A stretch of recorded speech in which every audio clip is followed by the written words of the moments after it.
Yo, what's going on, guys? Welcome back to another Flesh and Blood stream. We have a lot on the agenda tonight. We're going to talk about the weekend, battle-hardened Charlotte, the ProQuest Plus from this weekend. We also received a challenge from Sam Dando that we're going to be talking about. You all might know him as Drip Drop Dando, but don't worry. We're going to be talking about that here in a little bit in the deck we're going to be playing tonight. But we have a lot in store tonight. There's a lot that happened this weekend. There is a lot to unpack. It is going to be a pretty extended story time tonight. I won't lie. There is a lot to cover from this weekend. A lot of really cool things happened, and a lot of really weird things happened this weekend. So there's going to be quite a bit to talk about. But let's say hi to everybody first before we get started. Hey, Steven, Sam, Will, Trent, Drew, Annabelle, Sean, what's up? What's up? I'm only here for the funny story time. Don't worry, it's going to be good. It's going to be good. Is that the thumbnail I made of Sam? Dude, Steven, it is, bro. It is 100% the thumbnail you made of Dando. When I was looking for pictures, I was like, this is perfect. This is the perfect picture. Absolutely. Yo, Slatty, what's up, dude? I'd like to see your current list of FI after this. Yeah, I'm going to talk about the FI list that we're playing tonight. We're going to talk about Dando's list and everything. Is that the guy I saw at Charlotte? He was running that new hero before their deck came out. I know, right? Before it even... That's how in touch I am with LSS. I'm in tight like that. We can get the cards before they come out. I'm kidding. Yo, Ben, what's up, dude? Okay, so let's talk about this weekend. We're gonna start with the Battle Hardened. We're gonna start with the Battle Hardened. We are going to recap my weekend at the Battle Hardened with this codex journal right here. I've been talking about this on stream a little bit here. We have officially set up an affiliate code, I guess is what they're called. I don't know. I've got the link in the description below if you're on YouTube. You can also hit !codex if you'd like the link to be able to check this journal out and see how you can get one. This is what I logged all my games with this weekend, and so we're going to be talking about that, and I'm going to recap it with my notes I took at the moment of the game. So it's pretty cool. I'm excited to talk about it and figure everything out tonight. I want to hear about your despair as Trent destroyed you. Bro, Trent destroyed me? I didn't even play Trent this weekend, bro. Didn't even play Trent this weekend, dude. Oh, man. Oh, excuse me. All right. So, round one, we played against Bolton. I actually played against Will, somebody I know from ProQuest season RTNs from way back in the day. Will told me he hadn't been playing in a while. He was playing Bolton because he just wanted to play Bolton. And I ended up winning round one of the Battle Hardened. I was 1-0. I did win against Bolton. The Shelter from the Storms and the Sigil of Sufferings were really, really good in that matchup. It lined up really well. We had a good back and forth, but there at the end, I was just able to put on enough pressure and just kind of, just close out the game. I don't know. Like, I was just on the good end of, an aggro mirror, and the defense reactions just lined up really well.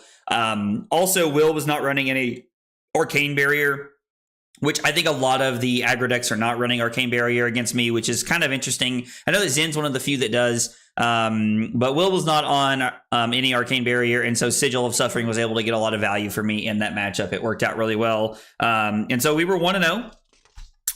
All right, round two. This is where Storytime probably gets the most interesting it's going to get. So round two, I played against Patrick. Patrick and I don't think have ever played before. If we had, I don't remember it off the top of my head, but we might have played before.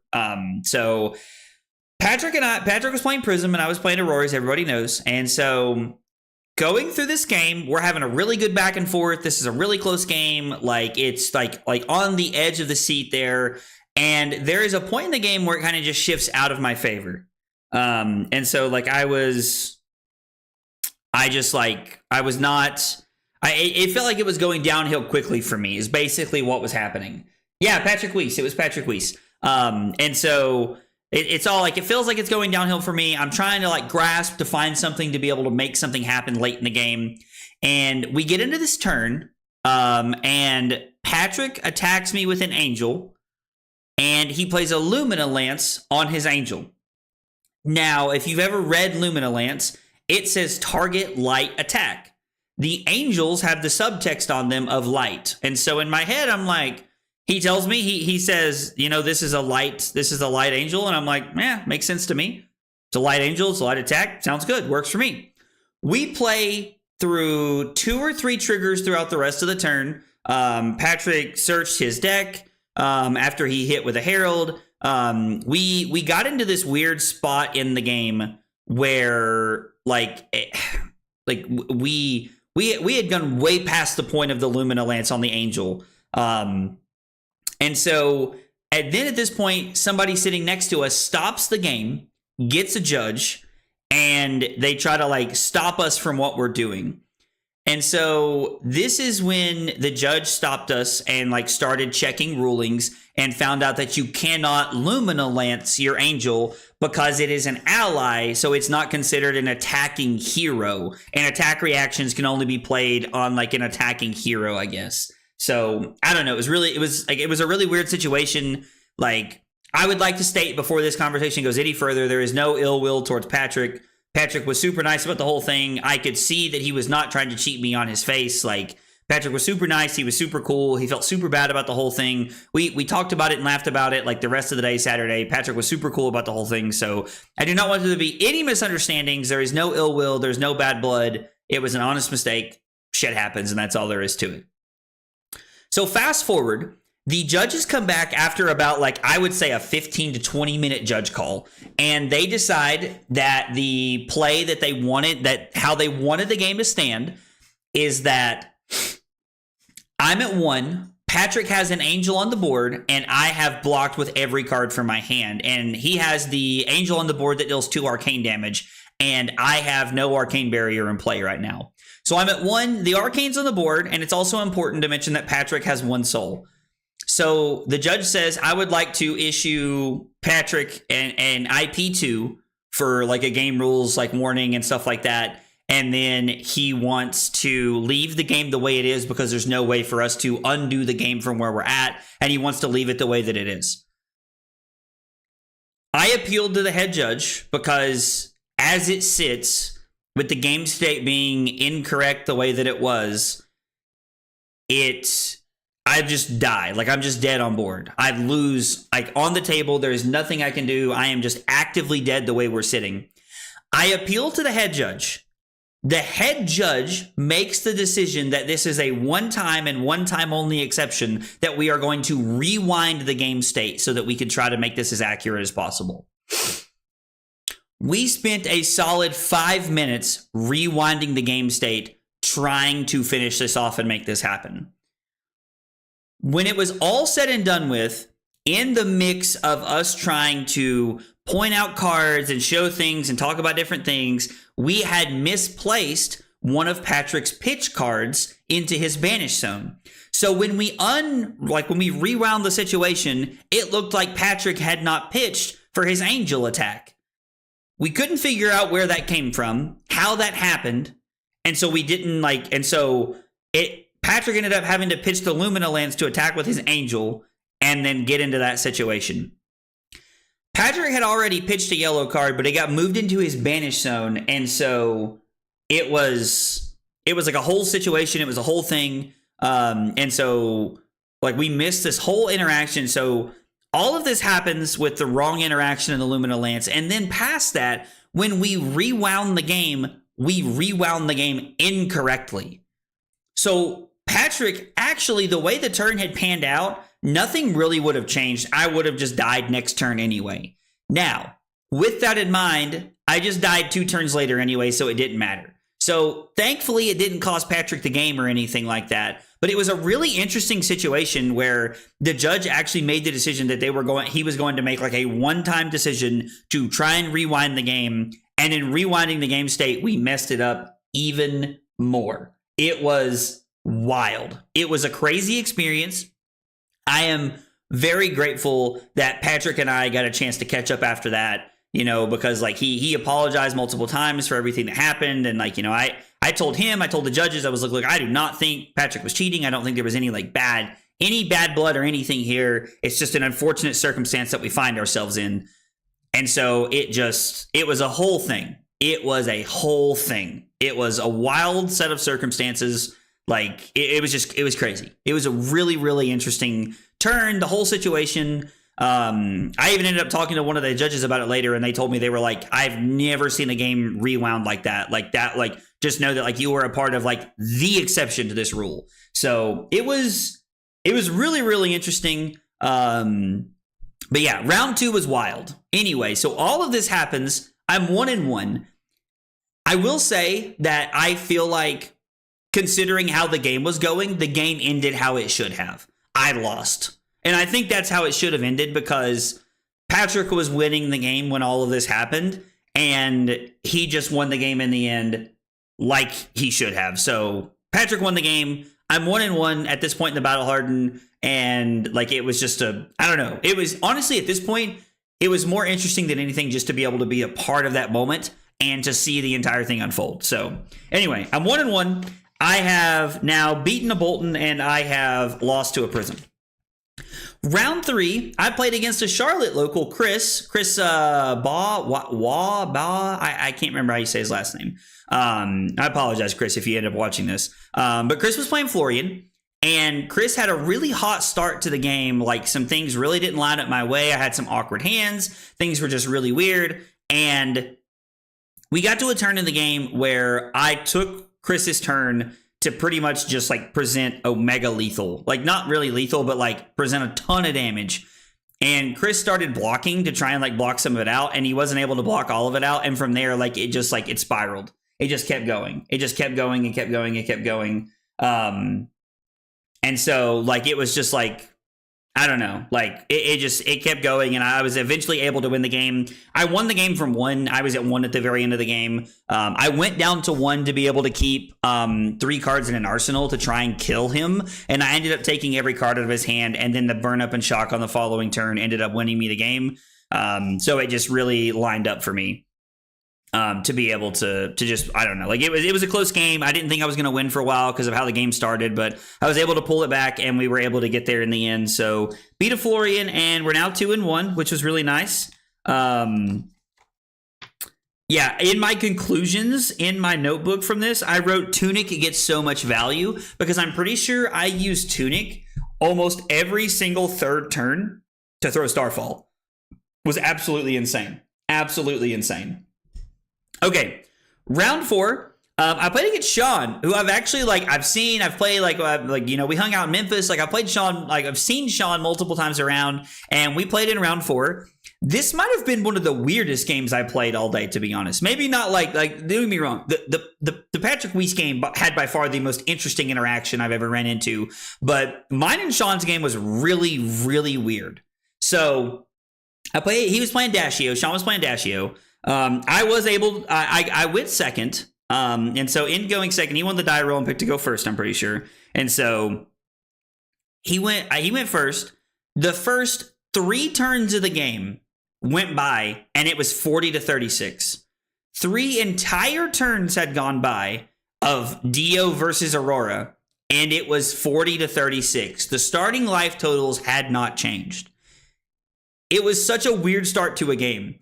We basically played a game of whose deck is going to like shit on them more. Like whose deck is going to draw worse, basically. And thankfully it was Sean's. I did not think I was going to win that game, but it worked out in the very end. Thank God. So I ended up barely taking that one home. It was a really close game. I even wrote down that I drew 3 defense reactions. I drew 3 of my 6 defense reactions in the first 3 turns of the game. So it was really, really weird. Sigil of Suffering felt really bad in that game. Did not like Sigil of Suffering at all. Yeah, I literally wrote down in conclusions that Sigil felt really bad in this one, and that maybe I should consider a more offensive card in its place over Sigil. Maybe like leaving Discharge in or something like that. I don't know. But Sigil of Suffering did not feel great. It was kind of awkward at a lot of times. So there was like normally resources floating, and it just didn't really pan out for me. So Sigil was really weird, but we did end up winning this one. So at this point, we are 3-1. Yeah, we're 3-1 at this point after beating Dio there. And so we're like starting to like really turn the day around. Things are starting to like get into a rhythm a little bit here. And, you know, at this point, like, you know, the day's halfway over because there was 8 rounds, by the way. There was 178 freaking people at this event, for anybody who does not know. It was the largest non-calling battle harden ever, is what they said. 178 people was really cool. I don't know. Like it was really cool to like be a part of that event. So 3-1, round 5, I played against Enigma. So I ended up playing against Emmanuel, which is funny because Emmanuel hangs out in the chat. Like Emmanuel's here and he hangs out like quite regularly. And, Emmanuel is the better story that comes from Emmanuel comes from day 2, comes from Sunday, actually. A really funny story that I'm going to tell you guys about when we get to Sunday. But Emmanuel was playing Enigma. As you guys know, I am generally in the past, I have been playing Flicker Wisp as combo into this matchup. I cut Flicker Wisp from my list for the weekend, and I ended up just being on Scar for Scars in the slot. And I changed the whole thing around so that it was like, it felt better with Scar for Scars. Scar for Scar, by the way, as like a recap, primo, amazing. Loved Scar for Scar. It was great all weekend. That card is absolutely going to be a staple moving forward for me. So against Enigma, we played a really like back and forth game, like, you know, like Emmanuel threw like, you know, the erase faces and, you know, like the weakest links and some stuff at me. The turn that really swung the game in my favor, in my opinion, was I went Arc Lightning off of a turn, and I had like a pretty good turn put together with an Arc Lightning. I was able to push through a lot of damage, really make some things happen. And Emmanuel's hand that turn was Miragai, and a Erase Face, I think. Yeah, it was triple manifestation of Miragai and an Erase Face. So he pitches one of the Miragais to do something to like Arcane, I think, blocks to go get a Chi. And then he keeps Miragai, Chi. He keeps Miragai, Chi, and Erase Face in his hand. And he took a bunch of damage. And in my head, I am sitting here staring at my, like, thinking about my turn, going like, I couldn't decide if I wanted to Arsenal or not because he kept his hand. And I'm thinking, okay, like, clearly there's a Miragai incoming. You pitched one, like, you must have had a second one. And I'm thinking, okay, like, there's got to be something crazy that's coming right here. Like, why would he not block? And so we go to Emmanuel's turn. I decide not to Arsenal. Emmanuel's turn is pitch a Chi to play Miragai, which is pretty on board. He pitches the other Miragai. So he drew all 3 of them in one hand, which was wild. Pitches the other Miragai to attack for 8. I end up taking 8, I think. And then he attacks with an Erase Face. Well, my hand was Discharge. It was double Electrostatic Discharge, a Flittering Charge, and a Ravenous Rabble. My hand did not give a shit about Erase Face at all, which was actually like, I don't know, like it was very fortunate for me the way the whole thing lined up. So I ended up taking 14 to just throw 14 back in a game I was already winning. I ended up ending the game at 7 is what it was. There at the end of the game, I had Emmanuel on the back foot, and like we were just like playing the back and forth turns, and I had to keep continuing to make sure that I was saving arsenals and things like that, and just trying to strip cards away from him and so on and so forth. So I ended up winning. I'm 4-1 at this point, so don't worry, we're going to come back to Emmanuel for tomorrow's part of the story because Sundays was really cool. Round 6, I ended up playing against Prism. It was the Prism that made top 8. His name was Paul. He was a super nice guy. We had a judge interaction with Halo where we had to kind of like rewind the game state and make some things happen. But it was, again, like Paul was very new to the game. Like it was really cool to see Paul do so well. Apparently he just started playing Flesh and Blood a couple months ago, and he top 8'd a Battle Hardened, which is awesome. Like super happy for Paul. He was super nice. he was very methodical. He explained things very clearly. He was very, very, like, he was a great ambassador for the community, in my opinion. So Paul ends up, we played this really, really close back and forth game, just like I did with every Prism I played.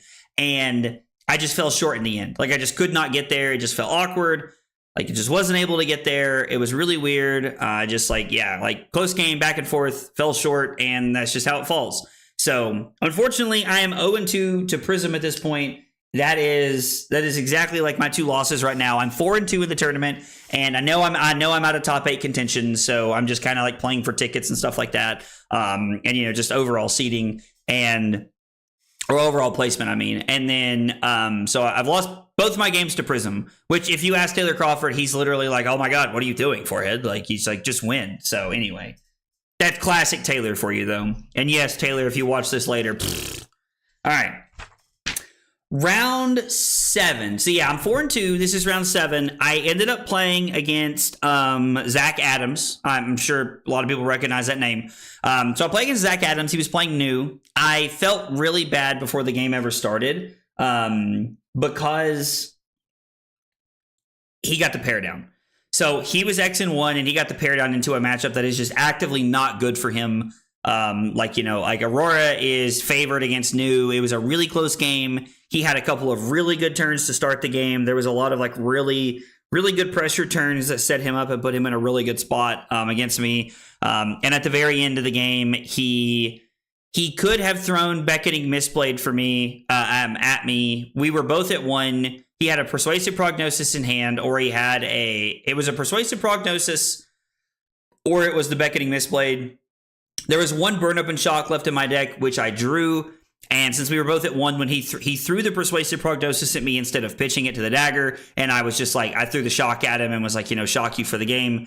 And so I ended up winning that way. And if he had thrown the dagger at me, I don't know how it would have played out, because I would have had a pretty good hand going in the next turn, but he would have just been on 4 cards. But I definitely understand why he threw the Persuasive Prognosis at me. Getting to eat a card. I have no equipment left, by the way, at this point. So, like, getting to eat a card, gain a life, go back to 2 is pretty relevant. But me having to shock just won me the game right there. It was just one of those things that, maybe if he took a moment and, like, counted my graveyard, he, like, maybe throws a dagger at me instead. But, going to 2 versus being at 1 is a big deal. So, it did, I don't know. Like, I don't blame him for his decision. I think it was a good decision. It just panned out for me in the end of the day. So we ended up getting there. So I'm 5-2 at this point going into the last round. And at this point, I'm pretty much going, okay, like if I win, I'm in top 24, get some tickets, yada, yada, yada, whatever. I ended up playing against Randy in the last round. This was my 3rd Prism of the day. And this is where I did pick up my 3rd loss. I talked about this in my YouTube short on Saturday. All 3 of my losses came to Prism this weekend. I truly am struggling into this matchup. I don't know what I'm doing wrong. Almost every Aurora I'm talking to is like, what are you doing wrong? Like, what are you doing? Like, just kill him. What's the matter? And so I don't know what's going on. I'm going to have to take a step back and assess that matchup before London for sure. But I ended up losing this one. Again, Randy and I played an insanely close game. We did have a really cool interaction on turn 1. I think it was turn 1 because I went first. Which is a big part of it. I was forced to go first. I would rather go second. But starting the game out, I have a hand that is like, some number of cards and that are attacks and a lightning press. And so I'm like, okay, well, I can push through some damage on turn 0 with the lightning press. And then I go, wait a second. I can arsenal the lightning press, have a popper, and play a 3-card hand. I'm like, let's do that. That seems like a decent play. Sorry, I have something on my glasses. And so I draw into a Fry is the new card that I draw into. Randy threw a Herald of Protection at me. And in my head, I'm thinking, okay, like I have a hand that is like Somersault, Entwine Lightning, and E-Strike, and then the Fry, and I have a Lightning Press and Arsenal. So my thought process is, okay, I'm going to block with the Fry. I'm going to Lightning Press it to make it exactly 6. And then I'm going to go Entwine Lightning, fuse with the Somersault back the Entwine Lightning, E-Strike, draw a card, and I'm going to set up an Arsenal. I'm going to throw 9 at you, and I'm going to set up an Arsenal, trying to clear the board here. Well, Randy had other plans because he had a Celestial Reprimand in hand. So when I blocked, I just got blown out by the Celestial Reprimand. It was absolutely, like, it was devastating. I don't think it lost me the game, but I do think that the Reprimand put me in a situation where I was really far behind, basically from the beginning of the game. So it was really awkward and it did hurt quite a bit. So I just, like, after that, like, we played a really good one. Like, we played a really good one. There are a lot of back and forth. Defense reactions lined up pretty well for me and did some pretty cool things, but it wasn't enough. I couldn't get there in the end. So I ended up finishing 5-3 on the day. I finished 30th in the Battle Harden, which, I mean, like, don't get me wrong, out of like 178 people, it's not a bad finish for the day, but you know, the last 3 Battle Hardens I've played in, I have been 1 win away in 2 of them. Like, 1 win has separated me from top 8, and then I'm 2 wins away this time around. So it feels a little bit worse. I'm not a huge fan of that feeling like I'm taking a step backwards here. But at the end of the day, I feel like I played well, and I just was not prepared for the Prism matchup. Even though I knew it was going to be a big part of the weekend, I was not as prepared as I should have been. So it just kind of, I just got to prepare better. So anyway, we finished 5-3. Yeah, so Dave just made the comment in chat that Celestial Reprimand is a weird pick against Aurora. I was actually talking to Randy about that, and I was like, why do you have that in your deck? And he was like, I like it better than, you know, like, it's just a better yellow card across, like, multiple matchups than you know, something else would be. And so he said that, like, it was just one of the cards that was in his deck, and, you know, so on and so on. So I got to clean my glasses. But yeah, it wasn't like he, like, had it teched for Aurora. It was just one of the cards that, like, it just had to be in against me. Was what Randy made it sound like. And, you know, like, I you know, Randy top 8'd the Battle Harden in Atlanta, you know, earlier in the year. So definitely take his word for it. He seems like he really understands the deck. Actually, shout out, Randy ended up winning the Star Wars 1K on Sunday. So that was pretty cool. It was pretty fun to see that, actually. All right. Yo, Will, let's go. Will said he finished 5-3 as well. Dude, let's go. Congrats, Will. Were you on Victor, Will? Were you on Victor? I was like, I know we got to chat a little bit. We didn't get to talk a ton. Dude, Valk, you should have come said hi, man. Should have come said hi, brother. We'll love to have seen you, man. Okay, 5-3. We finished 30th at the Battle Harden. Day 2, ProQuest Plus. I have decided that I want to make a change to my sideboard. I cut Warmonger's Diplomacy from my sideboard and added in Theandal's Fighting Spirit. We're going to talk about Fighting Spirit for a second. My original plan was to put in Battlefront Bastion in that spot. The thought process being, I have 6 equipment block that I can use. I have Crown, Carapace, and I have Grasp, so there's 6.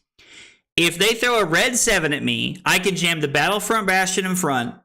I get the prevention effect, so I get to pop this, and I get the 1 prevention. If they get their action point back and throw another 7 at me, I have the ability to throw all of my equipment in front and stop an entire turn. Which means if I have an arsenal set up, I get to have 3 cards in an arsenal after stopping an entire turn for my opponent, just trying to do as much as I can to get ahead of them, which is huge. That's absolutely huge. It's a massive play. So that's my thought process. I couldn't find Battlefront Bastions. I didn't feel like cracking packs to get them. I just jammed Fighting Spirits in the sideboard because that was what Zach had in his binder and like I had available to me. Not a single Prism. Didn't play against a single Prism all day, so, you know, whatever. Anyway. All right, round 1 of the ProQuest Plus, I played against Andrew Lorenz. For anybody who does not know, Andrew's a very solid player. I think he's in the Atlanta area. It sounds right, I think. I think he's sponsored by MinMax as well, that or he just wears a MinMax hoodie around. You probably have seen him wearing a Buc-ee's like bucket hat around conventions. He's pretty cool. So yeah, I ended up playing Andrew round 1. I was able to go second in the mirror, and I drew 2 Arc Lightnings and he drew 1. Like I'm not gonna like say that I'm like Giga Braid in the mirror or something like that, but I drew 2 Arc Lightnings in like our 5 to 6 turn game, and he drew 1, and I think I also drew 2 channels and he drew 1, and so like it just lined up like for me very well. Like things were just really good. It was a really good start to the day. It felt very good to get that start to the day, so I really liked I really liked, like, you know, I just, like, it just felt good, like drawing the good cards and throwing them down. So anyway, we beat Andrew round 1, and I was 1-0 after the first round. Round 2, I played against Dorinthia. Her name was Tatiana, and the game started out very well for me. I was able to set up a Shelter from the Storm and Arsenal. I then drew into a Sigil of Suffering, and I actually was able to get a channel hit when she had no resources and no cards in hand. A Tunic was not available, so I like the defense reactions lined up very well for me. I was able to just like get on a good run, and like just kind of like start going through the game, and things just lined up for me really well. So it was just, I don't know, it felt really clean. Like, it just defense reactions, and I went burr, and that's just what happened. So we're 2-0 after we beat Dorinthia, and we beat Namir so far. Round 3, I picked up my first loss. But before we talk about the game, we're going to talk about, this is where Emmanuel comes back into the story here. So Emmanuel played Dashio at the ProQuest Plus, and we sat beside each other in round 3. Well, I pull out my High Octane mat, and he pulls out a Gauntlet Flash mat. And he sits down and he looks at me and he goes, oh, do you want to swap mats? You know, like being funny because like we're playing the opposite, you know, hero and stuff like that. And I thought he meant like, did I want to sell my mat or trade mats or something like that? And, you know, the High Octane mat is the mat that Carly bought me, you know, for my birthday last year.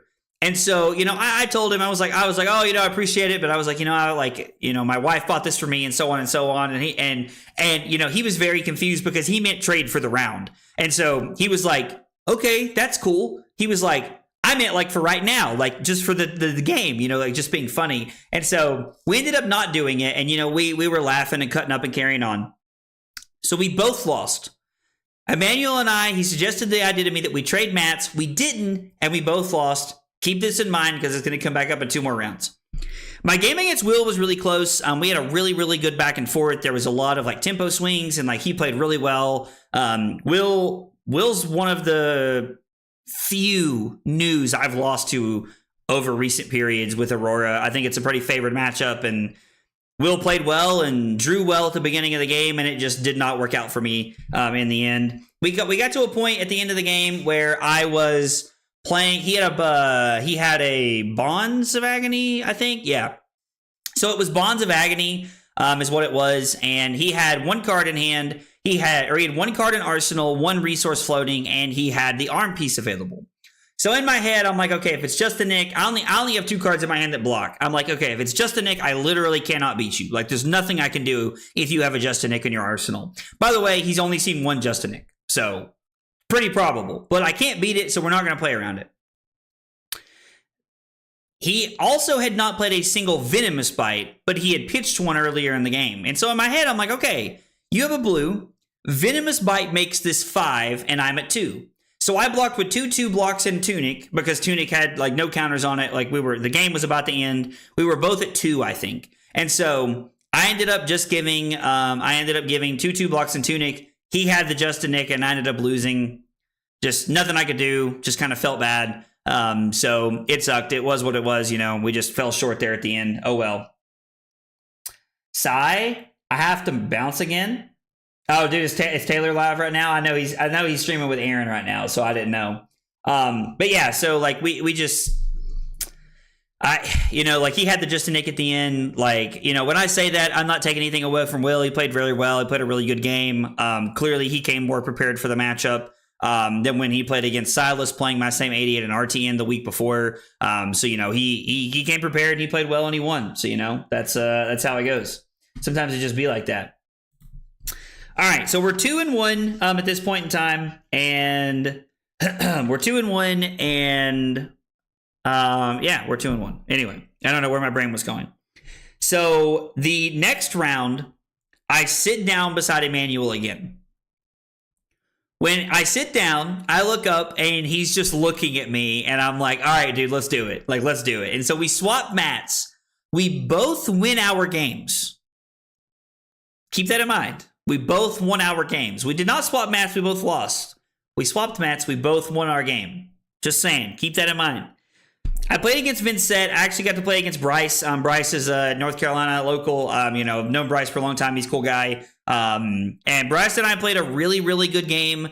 There was a lot of back and forth. The blues were very well timed for me. There's only 6 in my list, and like just drawing them when I did, I was able to pitch to Rune Chance, deny him setup, and do the whole thing. And so like it really just like the blues lined up for me in a very, very positive light.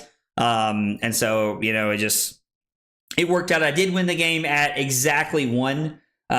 So like, you know, that made it really interesting. But anyway, I ended up beating Bryce. And the biggest thing that I would say is that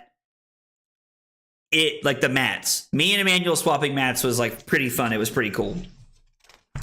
The following round, I sit down beside Emmanuel again.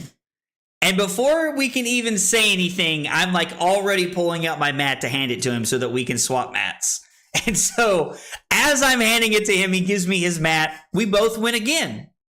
So 2 rounds in a row, we have swapped mats and we both won, which was hilarious to me. It's awesome. At this point, it's like a whole vibe. I'm like, dude, this is actually something here, bro. Like it was so funny that I don't know, just it was funny the way the whole thing played out. Like it was a good time, and it's a great story and something really fun that's been good to laugh about. So I really enjoyed that. My opponent KC that round was playing a like hard full defensive fatigue new, which was really interesting.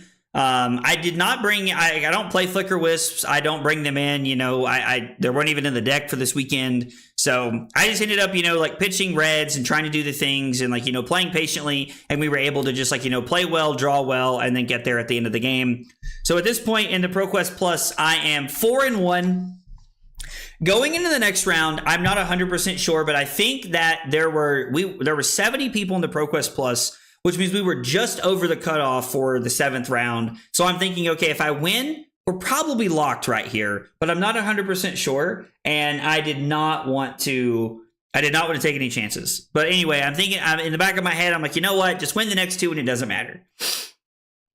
Round 6, I ended up playing against Will. So this is a different Will, who is also, I think, from Chapel Hill. I think he goes to school at UNC. No, he told me he fences at UNC. Sorry, Will, I'm giving out your personal information here. But Will fences at UNC. We played the Aurora Mirror. I was able to go second, thankfully. Like, thank God I was able to go second. Will was running Face Purgatory, and I was on Crown of Providence. The Face Purgatory, the turn where he went for Face Purgatory, it was on an E-Strike. I had my last 2 cards, so I go E-Strike, put an attack on the bottom to name go again. I have a channel in play, and my last 2 cards are Somersault and Lightning Press. Will blocks for 7, and then I give the Press and the Somersault with the trigger on the stack so that I don't have to discard anything. And so then I hit for 1, I draw a card, I get my E-Strike back, and I go E-Strike, draw a card. The card that I draw into is a defense reaction. I'm just like, oh my God, it's absolutely insane. The other thing that I did not mention just a second ago is at the start of this round, Emmanuel and I are sitting beside each other again, and we swap mats one more time, and we both won.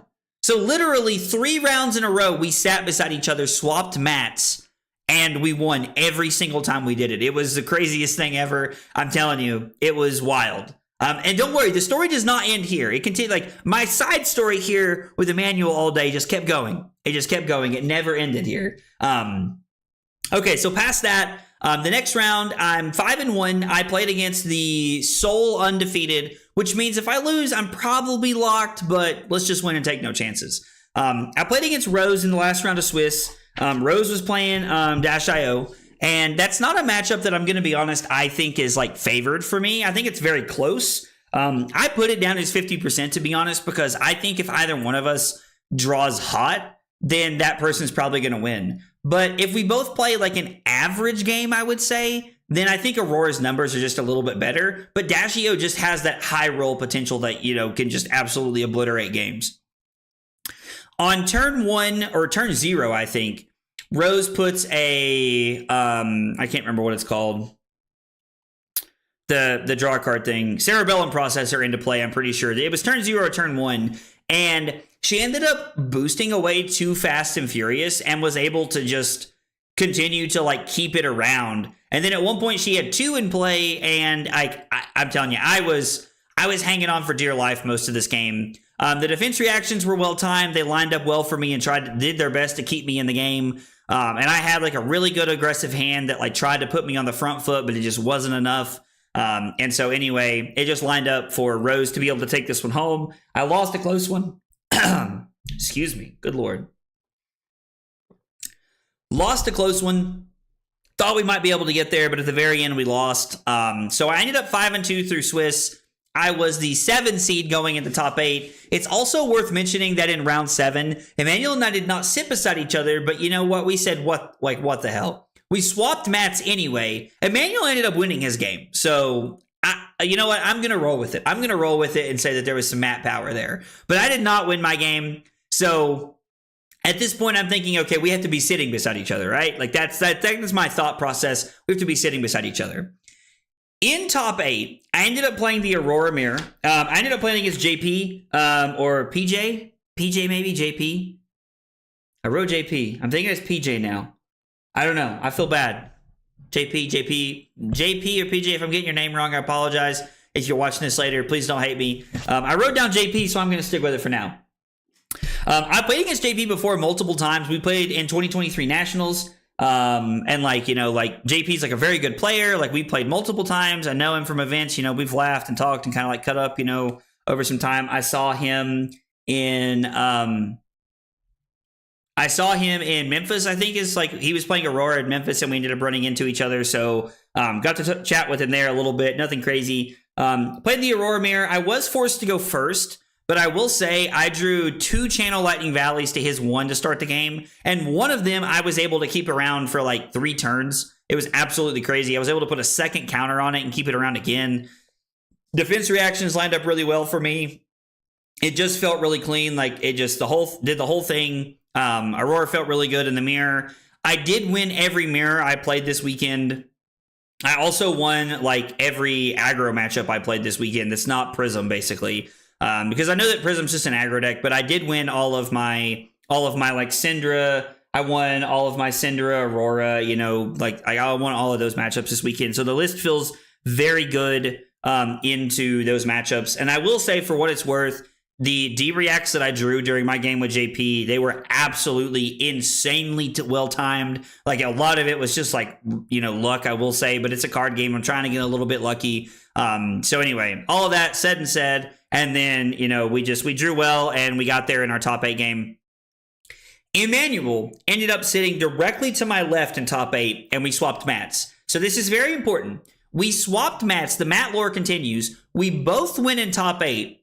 And the thing that's noticeable here is that there is no one in between us. There's no judges. There's no people. There's just nothing. Like it is just me sitting beside him and we both won in top 8. In top 4, as you guys, if you watched my video yesterday, you know that in the top 4 of the ProQuest Plus, this is where my journey came to an end. I played against Naive playing Vincent. I have lost now in the last 2 ProQuest Plus top 8s that I've gotten to. I've lost to Naive in the top 4. It happens both times. I've lost to Naive in top 4 both times. So it's kind of like a funny lore that we continue to add to there. I was forced to go second. Naive was the higher seed and he got to go first. So that's, you know, that wasn't ideal. I would have chose to go first if I had the ability to. Really, you know, through the course of our game, Naive had succumbed to temptations that were just lined up super well. There were 2 hands that I had where I just needed Naive not to have it. Like I went in and I was just like, I need you not to have it right here. And I can probably get back into the game. And both times he had it. Both times he had it. Now, don't get me wrong. I'm not trying to discount. Like, Naive played very well. Naive's a very good player. But I just needed him not to have it both times. And he just had it both times. And it was absolutely backbreaking. So, the thing that is interesting about this match is that although Emmanuel and I sat beside each other and we traded mats, we were not directly beside each other. There was a judge in between us. So I am convinced that the lore, the story of us trading mats back and forth worked when we were sitting exactly beside each other. There will never be another tournament that I go to for the rest of my life, as long as Emmanuel is okay with it, that I will not trade him my mat. If we're sitting directly beside each other, I will trade him my mat every single time. because it worked every time we did it when we were sitting directly beside each other. It was such a fun story to watch develop throughout the day on Sunday. And it's like, I don't know, it's a really cool talking point. So I really enjoyed that whole aspect. It was a lot of fun. So yeah, overall, finished 30th in the Battle Hardened out of 178 people. It's not bad. It's like top 80 some percent or something like that. Somebody told me, but yeah, it was a good weekend. I had a lot of fun. I was a little displeased with my performance in the Battle Hardened. Although to be fair, there weren't a lot of Auroras that did well in the Battle Hardened at all. And then there was 5 in the top 8 yesterday. Top 8 of the ProQuest Plus was 5 Auroras, 2 Dashios, and a Vincent. And Aurora ended up taking it all. I think Matt W won the whole thing against Naive in the finals is what happened. So anyway, also, I know that I've talked about this a few times, but my codex journal, like having this to take notes on throughout the games and stuff like that, and like being able to like look back at my notebook and like the scores and stuff like that to, talk about this with you guys has been really nice. And there's officially an affiliate link set up with the codex journal store. So !codex in the chat, and you too can have your own copy of the codex journal. And don't forget, code agroblaze96 at checkout to save 10%. Anyway, now that I'm done shamelessly plugging sponsors and we've talked about the weekend, I want to say thanks to everybody. Again, please, I want everybody, there is no ill will towards Patrick. We had a very, very fun game. It was like a really weird situation and, things happen. So I just want everybody to know that it was just a weird situation. I'm glad that I got to be a part of the judge call, though. When all things were said and done, I'm glad that I got to be a part of the rewinding judge call and everything that happened. So anyway, all that, great weekend. It was so fun to meet everybody. It was good to hang out with everybody. I really enjoyed it. I am excited to see everybody in London. Hopefully I get to see as many people as possible in London. But for now, the next thing we're going to talk about here, Sam Dando posted a video this past weekend, I think.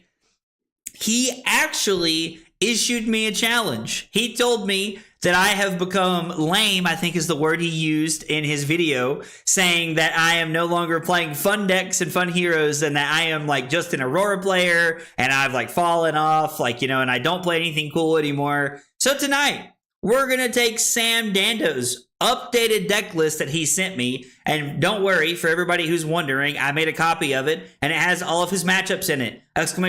!deck, and you can find his deck list too. So we're going to talk about the deck and then we're going to walk through and we're going to play some games with Fi tonight. I'm actually pretty excited.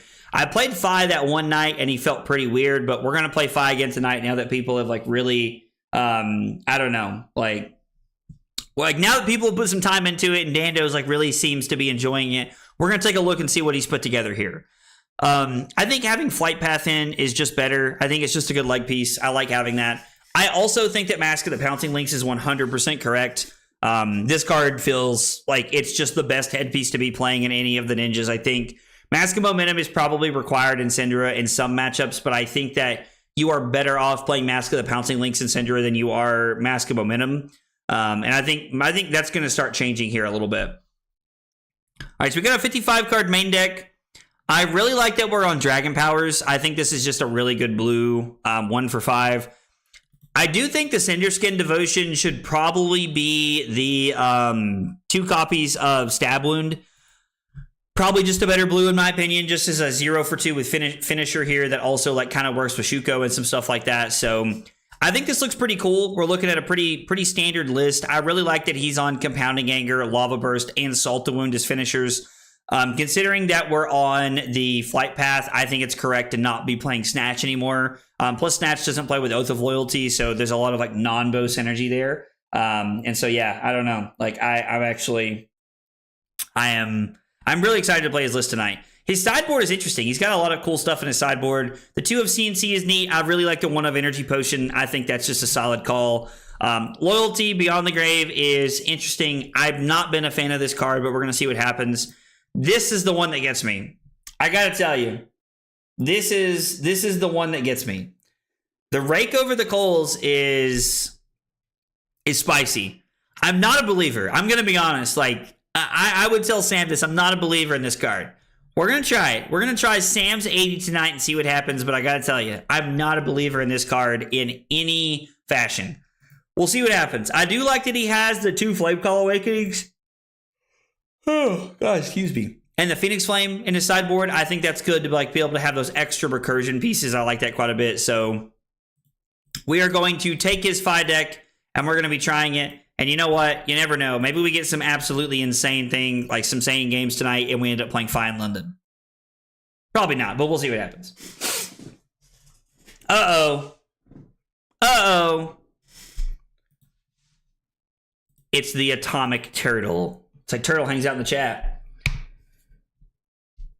Tell him, Slatty. I did not get a chance to watch the full video. I watched pieces of it, but I did not get to watch the whole thing. So I did not get to watch the entire thing. All right. We do not have a Riptide matchup here. So we're going to have to play this one by the seat of our pants here. I think we're just going to have to try and figure this one out. So we have 55 cards in the deck. Loyalty from Beyond the Grave is probably not where it's at. I do think we want the Command and Conquerors, to be honest. And then I'm just like, it just depends on like what kind of version they're on, right? Maybe we want Tenacity because they're blocking a lot. Or maybe we just want the... Oh, do we want the anti-fatigue package here? Is that what we're looking for here? The like anti-fatigue package? Playing 5 before GTA 6? Dude, I love that this joke never dies. Alright. Dando said he'd play the loyalty here. We'll try it. We'll try the loyalties. I'm curious to see how this pans out, but we're going to try the loyalties. I do think Tunic is correct. I do think Tunic is correct going first or second. I don't really think that matters, but... So, the Dreadbore is exactly why I'm skeptical of the defense reaction.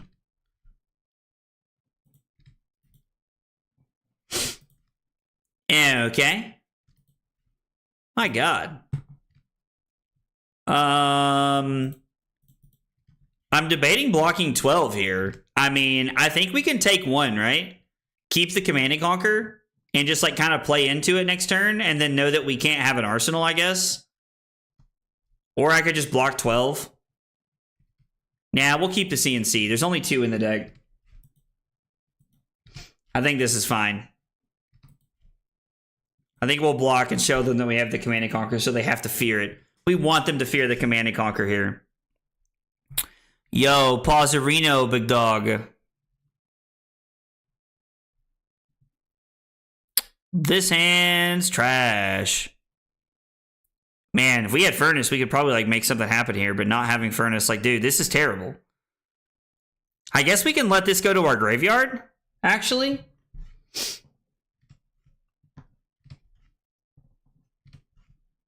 I was like, so I guess we're just going to let this go to our graveyard and we're going to keep the Mounting and the Blaze Headlong in our deck. I guess is the play. I don't know. This feels weird. I figured there would be something. We would have some kind of a hand we could put together there. I don't know. We'll see what happens. Dude, I can tell that Dando and Slatty have put some time in on this. Like, clearly there's some things going on here that I'm not aware of. Yo.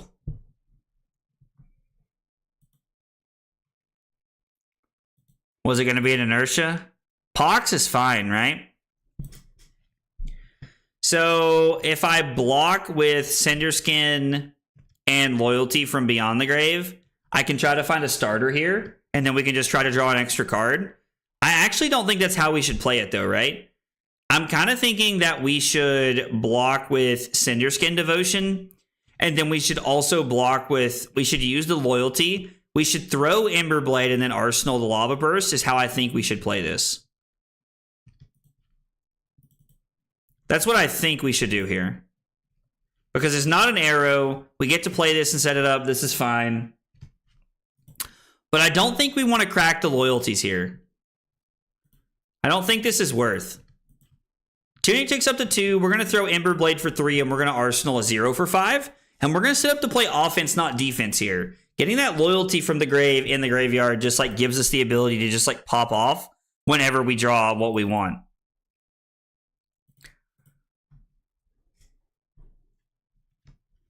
Well, Chief called. This ain't it. I mean, like, this hand's, like, fine, I suppose.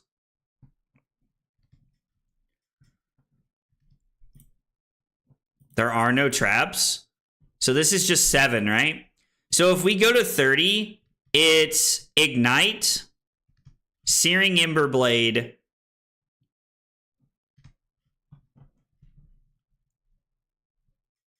and then it's Brand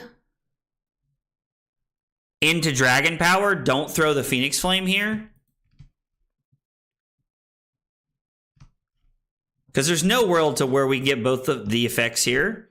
So I think we have to take 7 and go to 30, and then it's Ignite.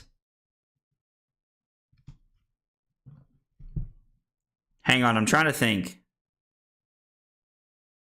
Actually, wait a second. We can actually use the Tunic here. Yeah, we can use the Tunic to be able to throw the Dragon Power. I think this is fine. Taking 7 actually seems okay to me. We could also play Warmongers if we wanted to, but I don't think that's necessary. Yeah, I like this play quite a bit. I think this is a pretty decent play to like try and like put them on the back foot a little bit. Hopefully there's no like Buzzsaw trap or anything. That would be unfortunate.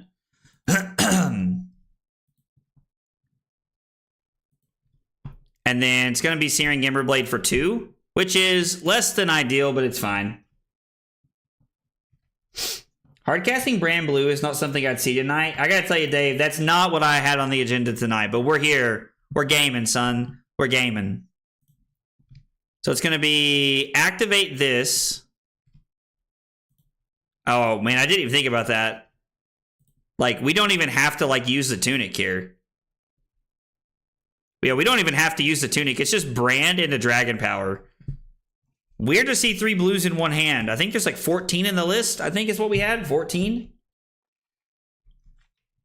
It's all right. We're gaming. We're gaming. I love blue 1 for 5s. I felt that, bro. I felt that. Well, him hitting the inertia with the lava burst is a little unfortunate here. It's definitely not what we wanted to see, but I think we're just going to let it happen.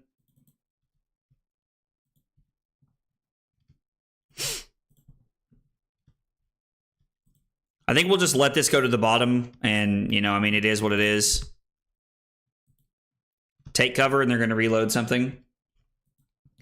I think it's a little too early to get greedy with the boots here, Dave. I do think that's a little too much here. I think that we can save the lava burst for later. Dude, what are all these blues?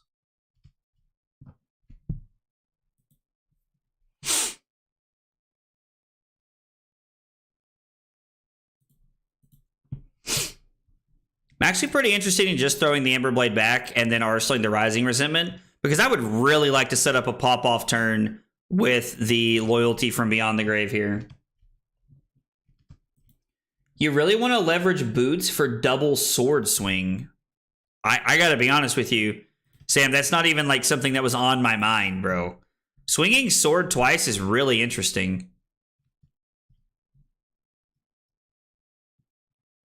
If it's a weapon, okay, I guess we can, huh? The one time he's not playing Guardian, he draws 3 blues and a red. I mean, dude, kid, that's accurate. That's accurate, fam.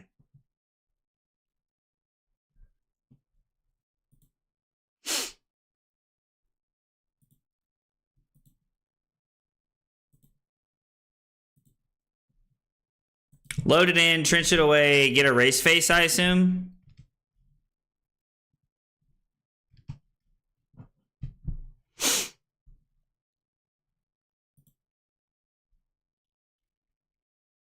So, like, our hand's just, like, super mediocre here.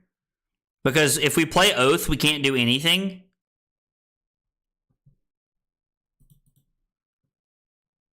It's not what I wanted to block with. I think we have to block like this and just go Rising Resentment into Display Loyalty and then Arsenal this.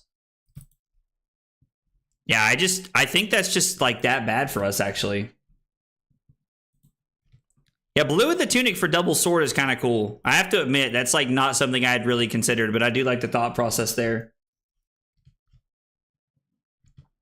I guess we could have kept Oath blocked with the blue and then blocked with Boots and one of these, and we could have went like Oath, Display Loyalty, use Tunic to get the Phoenix Flame back here. Would have been fine, I guess.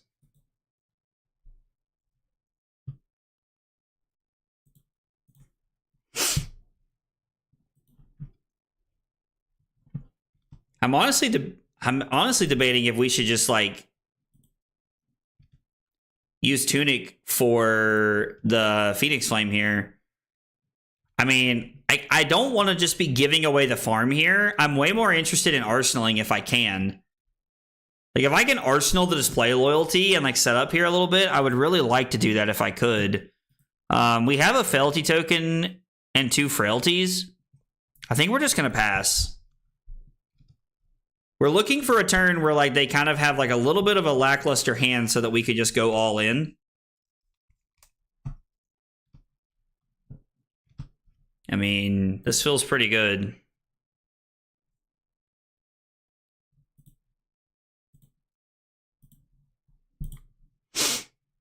Can't even really block 7. Like, do we just have to let them have a trap here? I really don't want to. Oh yeah, I mean, playing it like Riptide preys on aggro decks like this. Like this deck's one of the reasons I stopped playing Fi originally. This is also exactly why I didn't like this card. Like, I understand like why, but man, I mean, I think we're just saying no blocks, right? Like, we can just block with the Flight Path here.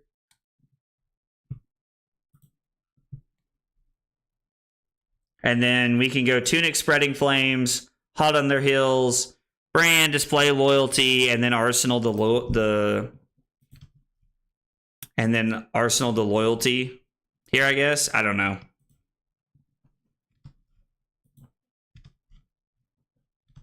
I mean, we could pop off and just try to get the Loyalty here.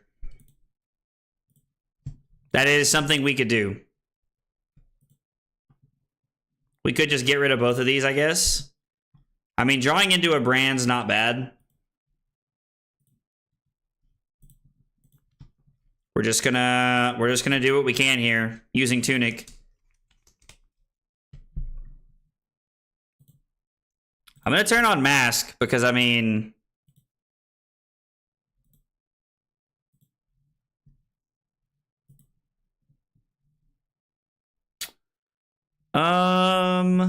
yeah, we'll just go ahead and make another Fealty token. It's not like it really matters, but Hot on Their Heels for 3. We're gonna activate Fi to go get the Phoenix Flame here, and then we're gonna come in for 2, which is fine.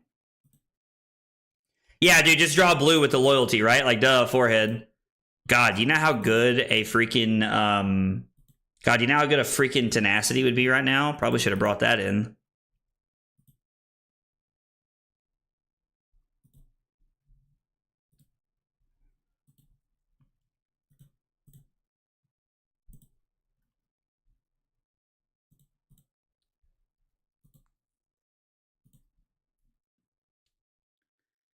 I mean, is it even worth popping Mask at this point? There's more in the deck.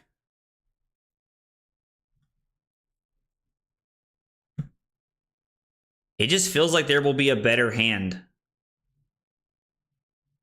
I don't even think it's worth. I mean, it is 7 value. I don't know. I just like, I'm having a hard time being convinced that it's worth it right there. We took all the cards out of their hand, and that's pretty much like what we want to do on like any given turn. Right? So, I mean,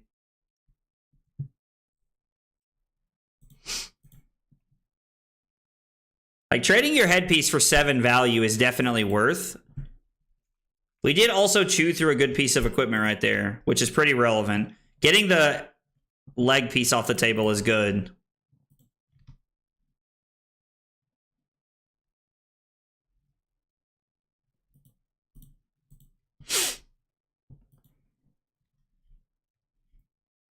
Salt the Wound has not felt very good in this matchup. Like, I can say with a lot of confidence, Salt the Wound has not felt like it this game.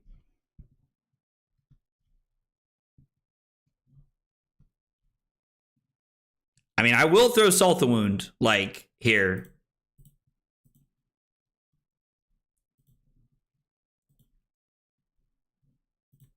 Interesting. So he just takes the damage there, which is a little surprising. This is 3 because of Shuko. We probably get a card here. I'm very surprised to see the new Horizon block there, but... And I mean, I guess we'll just throw 3. Like, that feels bad, but man...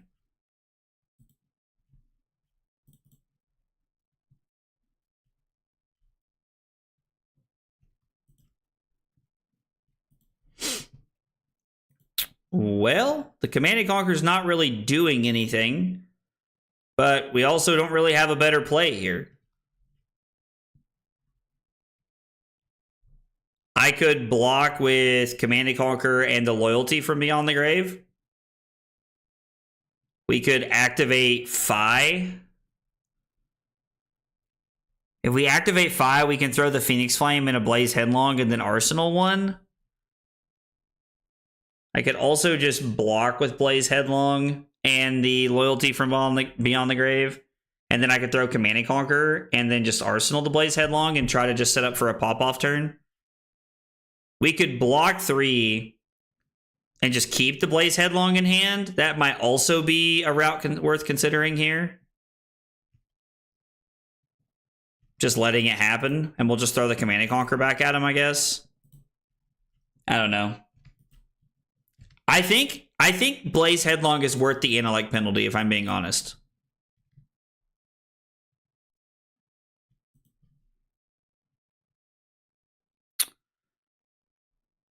So can we fealty around this to be able to keep these around?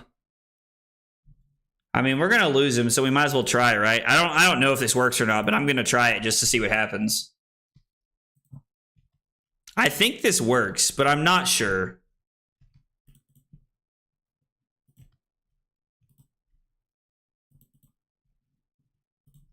It does work. I mean, yeah, this is just our hand. What does this say? Other than action cards. I mean, they're all action cards, so we're just going to go to 8. So we get to go Ignite, Tunic for Emberblade here. Like, I think this is like our last chance to just say, like, F it, we ball, and just dive in. Hopefully they don't have the Collapsing Trap here. So it's Ignite, Tunic, Emberblade. Right? Yeah. Emberblade for 3. The fact that you can use Tunic in this card to Emberblade is actually insane.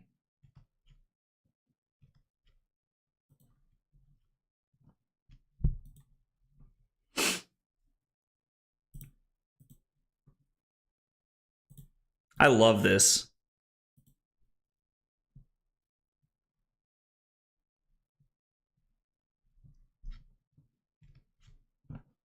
I mean, I was like, I think I like the idea of being able to go Compounding Anger into... I like the idea of Compounding Anger into...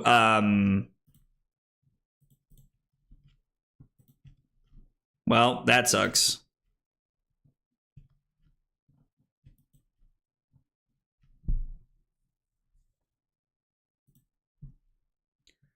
I think we're going to say no here, right? I think we're going to say no because I'm going to use Dragon Scale or Flight Path here to be able to target my weapon, throw the weapon, and then throw Lava Burst, right? So it's really weird, but I think that's what we want to do.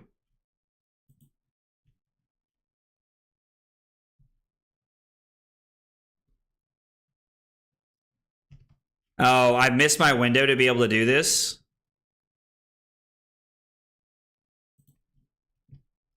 Huh. Well, never mind.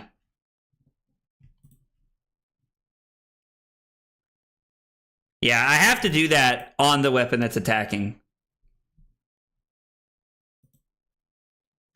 Oh, I'm supposed to be able to target this outside of this?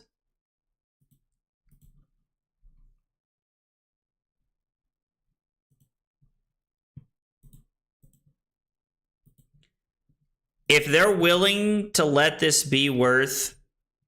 So let's see. Salt the Wound is for 5 right now. Lava Burst is for 5.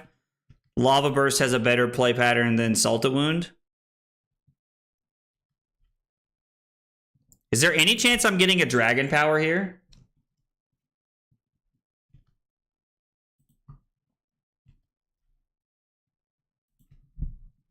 Because I can Fealty into it?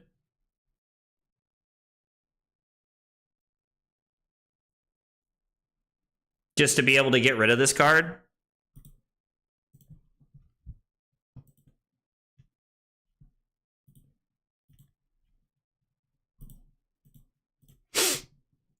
I don't know if this was the best use of our turn, but I don't hate this, to be honest.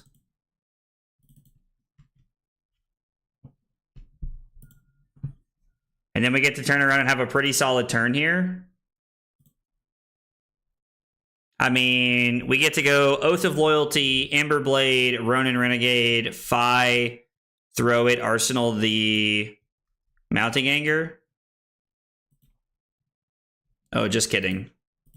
That changes our turn. Can you yell Dragon Power like a Mortal Kombat character when you play it? Matt, next time for you, I got you. I will do my best. I will do my best Mortal Kombat player impersonation next turn. I got you, fam. Yeah, see, I thought we could only target the weapon when it was on the chain. Like, it has to be on the active chain. And I think that's how it reads, right? Target Draconic attack gets go again. Yeah, so whatever you're targeting is what gets the effect. So I think that's where I missed it. I'm here to make the crowd happy. I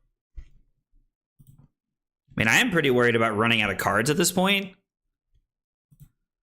Like, we have them down to 6. Salt the Wound and Dragon Power were the same value there, so I definitely understand what you're saying, Sam.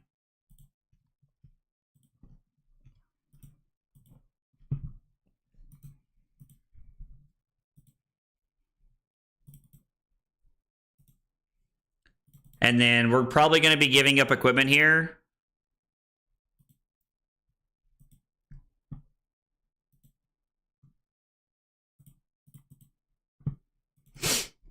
And then we're just going to try to go all in here.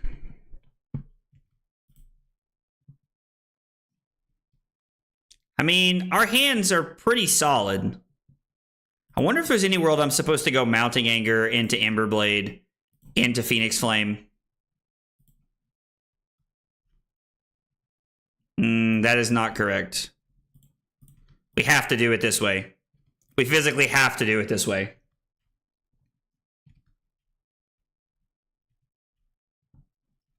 You can? You can't? Are you sure, Slatty? I just want to make sure. Like, I'm not saying you're wrong. I just want to make sure that that's correct. Can you impersonate a Babality like in Mortal Kombat? I do not think that's an impersonation I can do. I do not think that's an impersonation I can do. To be honest, I'm not really good at impersonations, so. And then we're going to throw this for 2. We still have some really good cards left in our deck at this point. All right, they must have something they want to Arsenal of Power here. Is it a Codex?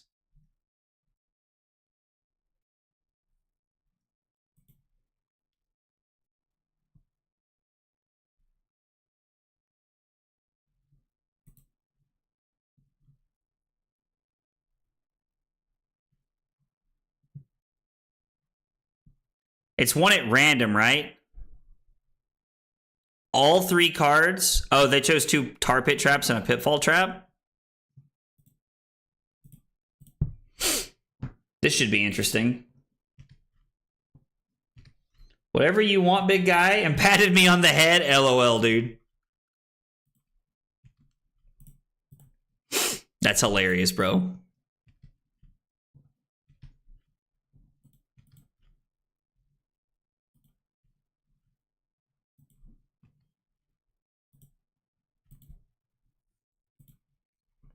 It's actually interesting because like that just makes my decision for me because now it's going to be 2 into 4.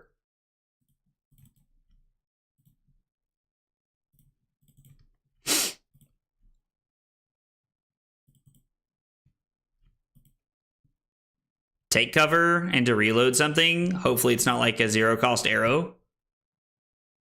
It did not reload. I mean, codex would be bad for us here, but I don't really know how we're playing around that at this point. I think we're just here. I think we're all in. Like, I think we are all in at this point.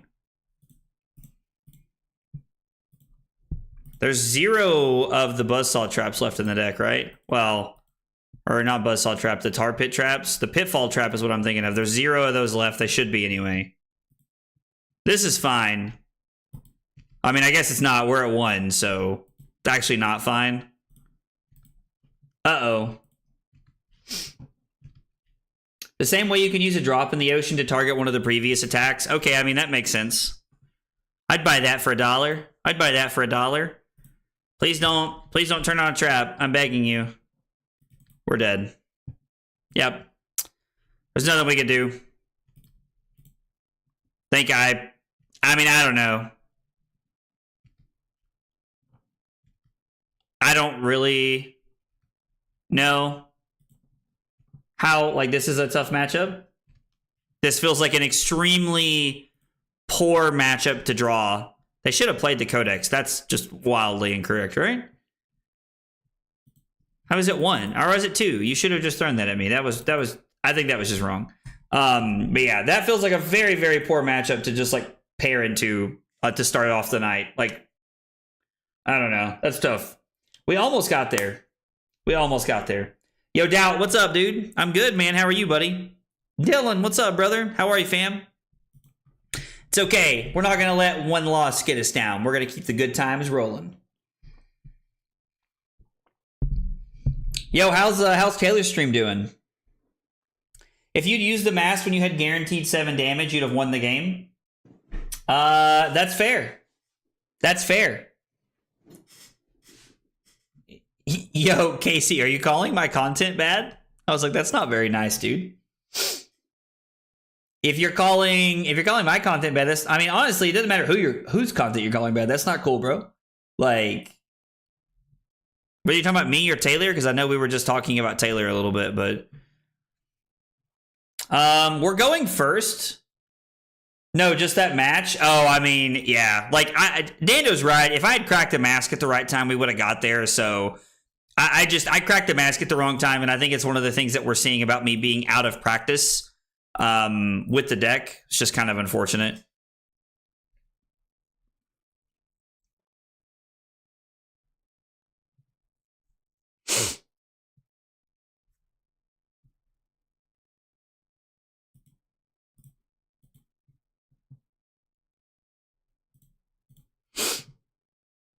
We're just going to clear a blue. We're just going to clear a blue here. Yo. Okay.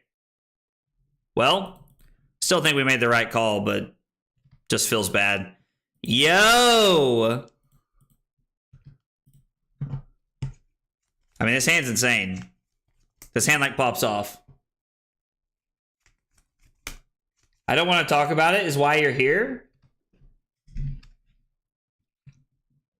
I agree. I agree. Playing the lava burst on top is actually wild.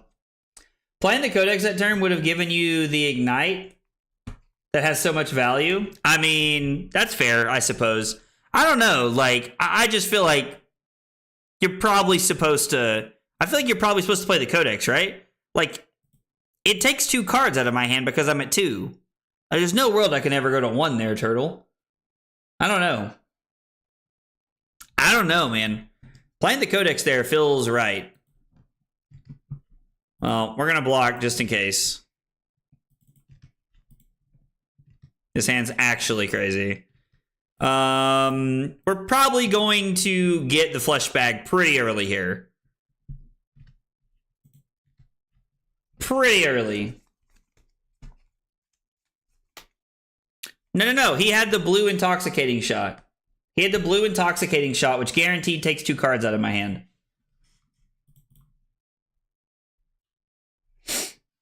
Guaranteed takes 2 cards out of my hand. That's why I think it's correct. I think we're just going to go ahead and get... Are we supposed to wait? I think we're supposed to wait one.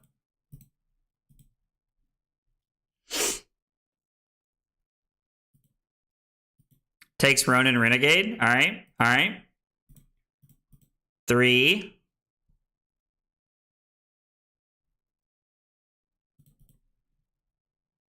I will be using Mask this time around. Yes, Mask. We've had 3 things hit, which means the Lava Burst is 6. The Lava Burst is max 6.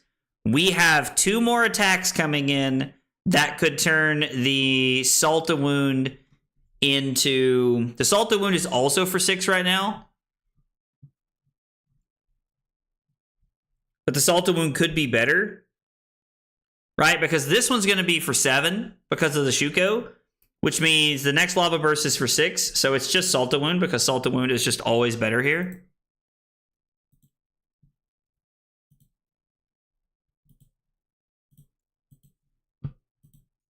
Yeah. This burst is 7. We're just going to do the whole thing here, I think. I think we're just going to do the whole burst. Like, without Tunic in the deck, I think we're better off to just go as aggressive as we can here. We're going to go Lava Burst for 7, and then we're going to go Salta Wound for whatever Salta Wound is worth.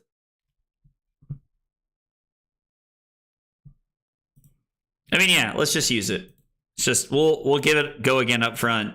And then it's Salta Wound for 7. So Salta Wound ended up being for 1 more. We got 1 more point out of the Mask. So Mask was worth 7 points here. I mean, and we get to Arsenal 0 for 3. Yo, what the heck is this?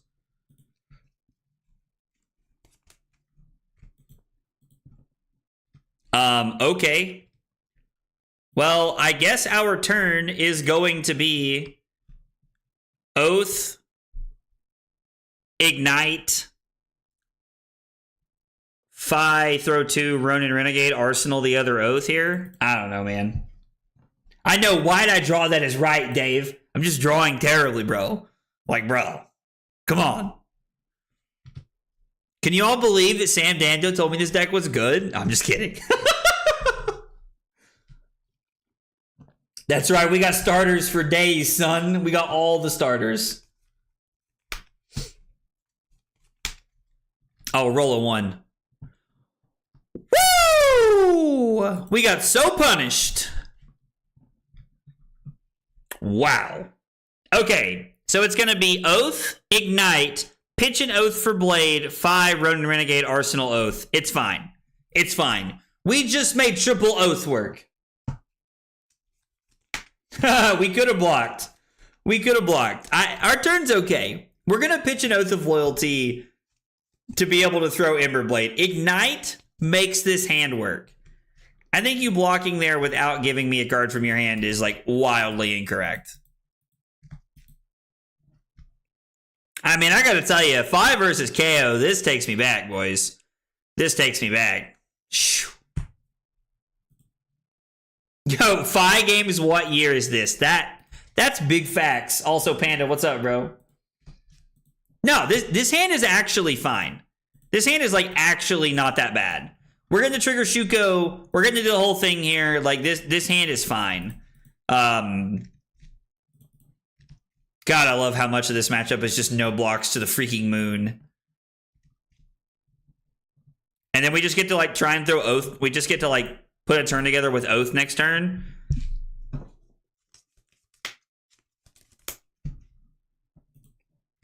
I was like, they're going to roll a 4 or better this turn. It's always what happens after the 1.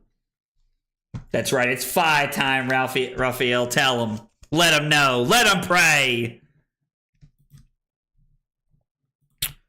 I'm just going to block with the Loyalty here in case they like follow up with a Command and Conquer or something. Feels like we should. We're going to take 7 to 17. They're going to throw Claw. We're going to go to 14, and then we're probably just going to jam Equipment in front of this. We do not have the ability to trigger Shuko this turn. We take 6 to 8. We can save the Shuko for the next turn to block, which I think is fine. Yeah, saving Shuko for next turn is correct. I know that technically we don't have the ability. I kind of like this red Clash of Might. I'm not going to lie. We were actually having this conversation about playing Kano and like what Kano looks like right now. Or KO, not Kano. What playing KO looks like in the metagame. We were having this conversation about if KO is a relevant pick for London or not. Yo, Brad, what's up, dude? When a brute rolls a 1 and Loki ruins the opponent's turn. Oh, dude, if we would have drawn like all generics after that, I think I might have actually cried myself to sleep. So it's going to be Blaze Headlong for 4, hoping that we can bait out the block on the Scabskin Leathers here, because I'd like to go Mounting Anger and then activate 5 to be able to get the effect here, which would be solid. Say no blocks. I dare ya. I dare you. If Syndra is relevant and even nearly as aggressive as Fi, KO is not a good pick. I mean, I don't know, man. Like, after I drop all my shuffling cards. I feel like KO was like not bad into Fi. I always felt like KO was like okay into Fi.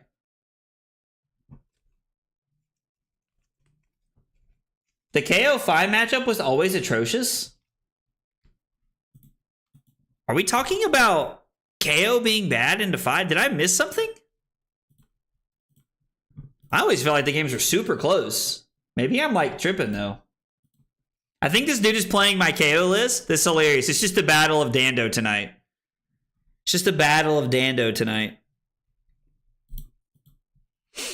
Block 3, take 3, and then there's like basically a guarantee we just can't die to like Reckless Swing. Even if there's 2 of them, we're still above it. Insane. I think we just win this turn. When I was playing KO, Fi always felt to me like his worst matchup. His skill issue. I mean, listen, I'm not saying that's the case, but it could be the case. Sometimes it just be like that. Got to move that scorecard a little to the right, Blaze. Hard to see that extra 1. Oh yeah, in the 10 and 1. Thanks, Random. I appreciate it, brother. I appreciate it, fam.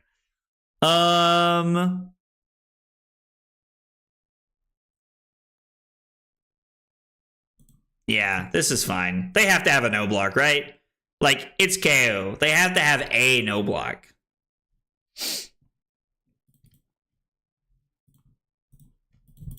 I think we're actually supposed to throw this first. I think this was a mistake. I'm supposed to throw this first because it gives my opponent an opportunity to make a mistake. Although, admittedly, it doesn't matter. This is exact lethal because they're going to go to 2. We're going to banish this, and then we're going to come in for 2. Ha ha ha! Got him.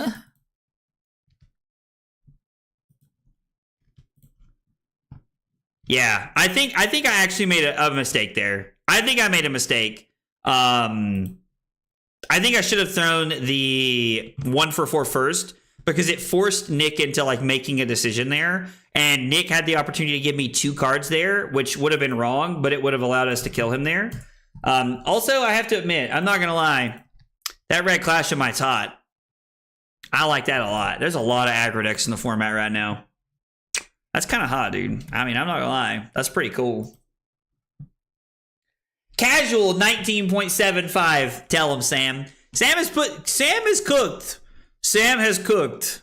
Uh-oh. Do we have a plan for this? Oh, we do have a plan for this. It's Tide Flippers. Interesting. I figured it was F it we ball flight paths here, to be honest, but no shelters, no loyalties, no command and conquers. We take out Salt and Wound, we bring in Tenacity, and we cut a Spreading Flames and a Mounting Anger. We're playing the Recursion package here. Interesting. I have to pick Sam. I'm gonna have to pick Sam's brain about his sideboarding decisions. Your plan is just to sell your soul to Nazareth and join her clubbing? Bro, I'm telling you, I won't play that deck. You can't make me. You can't make me. Yo, this hand's like wildly not good. You never get there racing. You have to play Flame Call because they can coal. Ah, okay. That actually makes sense. Yo!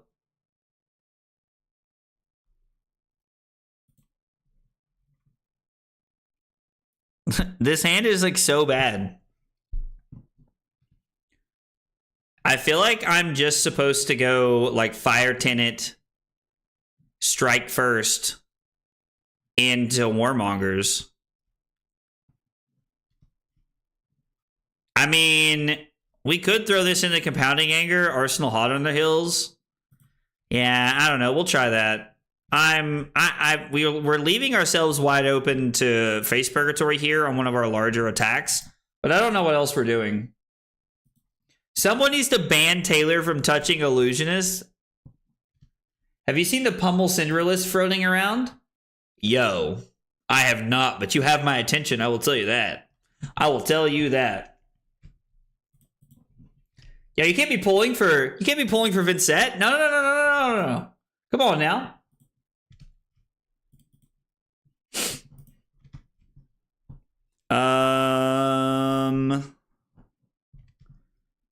This is 4 and 7. So it is Ignite, Emberblade.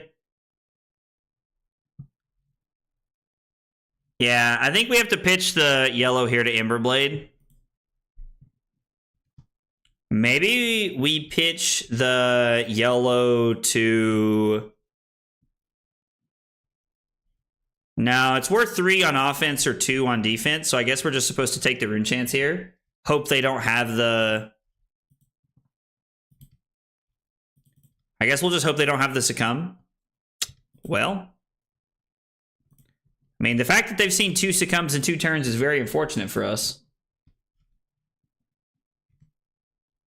It runs some more blues, and you run things like Compounding Anger and Red Pummel, so you don't have to actually pay for the attack.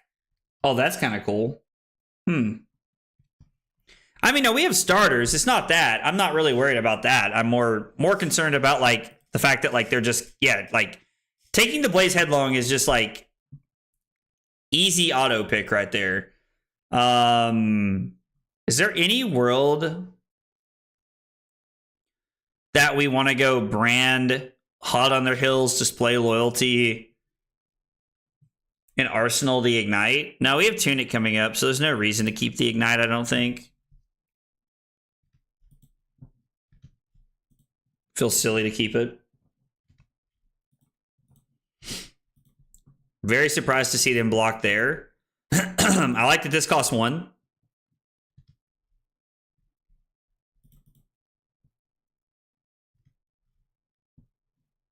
I guess we also have to decide, like, when is it worth it on Tenacity? That was always, like, one of my struggles as playing, like, a deck with Mask is, like, when were we supposed to use Tenacity consistently? I really like Hot on their Heels here. I think that this is, like, a cool card. Like, marking them doesn't really matter, but still. I mean, it's a 0 for 3 that blocks 3. I mean, right now, Tenacity's looking like a 0 for 5.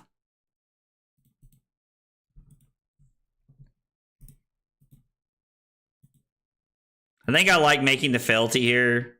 Seems okay. Are we supposed to Arsenal this?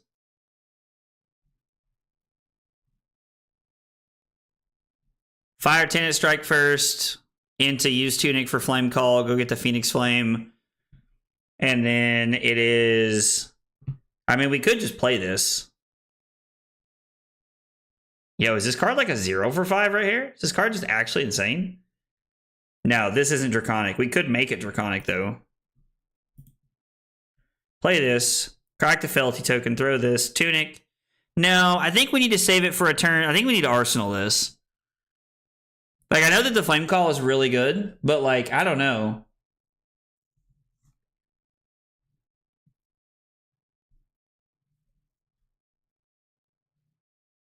So it would be... Our turn would be 4, 5, 6, 7, 10, 13. Or we're basically adding 1, 2, 3, 4, 5 to that. So it would be an 18.4 card turn. Or I can try to set this up off of a 4 card hand, a 5 card hand, I mean, and arsenaling this.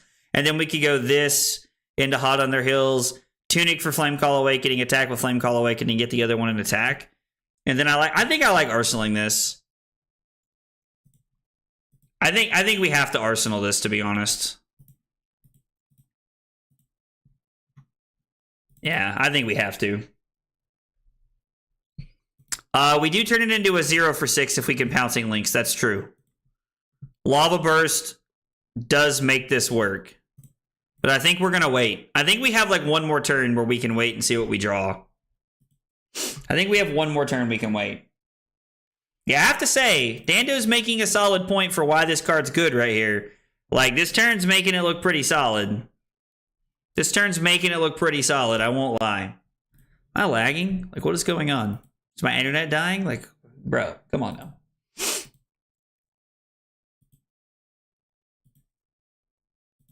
So, my opponent's drawn very well so far.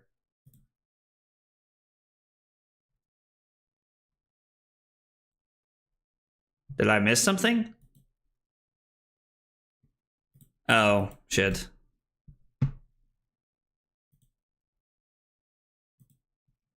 I saw Draconic. I'm an idiot.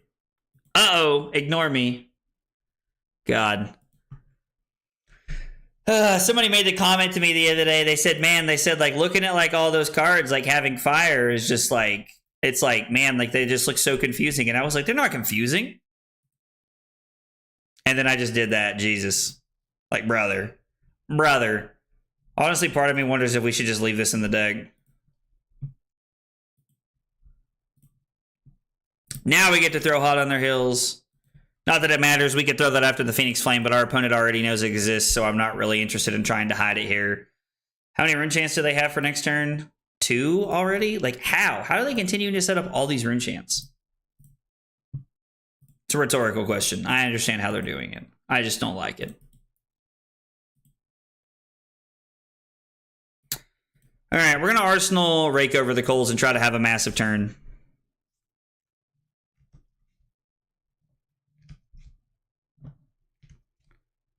One, 2, 3, 4. Give up AB to 5 into 6. So this is 1, 2, 3, 4, 5, 6, 7. This is a 0 for 7. We have to take the turn to do it, but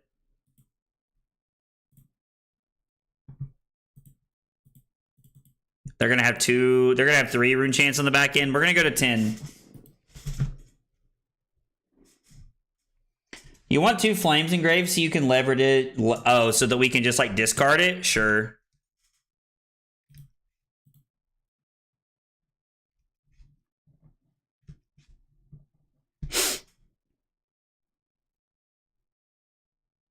Not gonna lie, man. This card's looking pretty good this turn.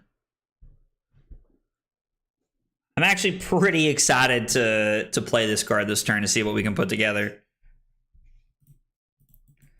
Turning our blue brand into a 0 for 2 is kind of cool. I also like that this card is just like a casual upgrade from Uprising. I did say Rake was sus. Listen. I did say it. And man, I'm like not gonna argue with what I said earlier because like man, playing that card has seemed really weird to me, but it is good. Uprising can block, but I do think that Rake is honestly just like a casual upgrade. And it's a rare, not a majestic. I actually think that Rake is just an upgrade. Situationally worse, but I think overall it's just going to be better.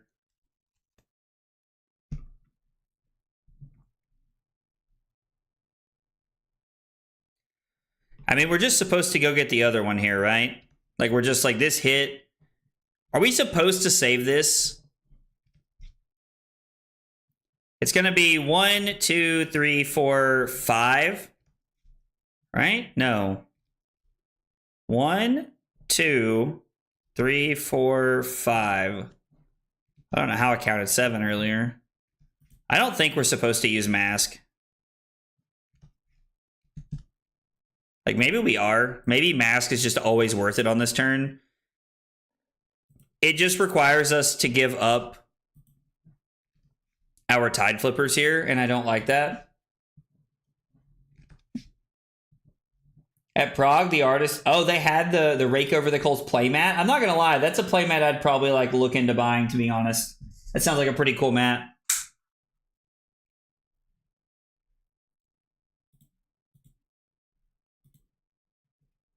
I held out here.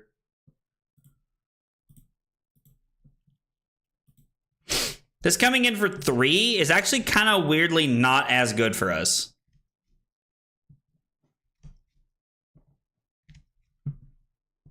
Yo, Cusco, what's up, dude? It's Art of War. We have Art of War at home. I like that a lot. We just get got by this. We did. There's nothing we can do. We're actually just getting got by this. Well, I gotta tell you, that feels bad.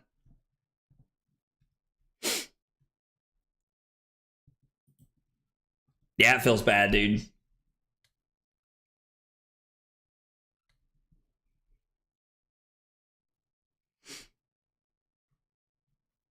Ignite. Pitch tenacity for this.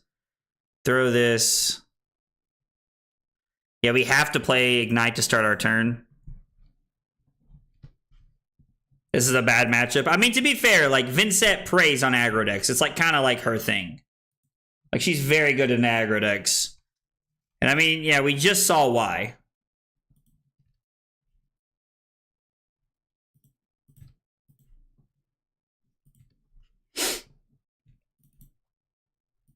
Okay. And then it's going to be Lava Vein Loyalty for 2.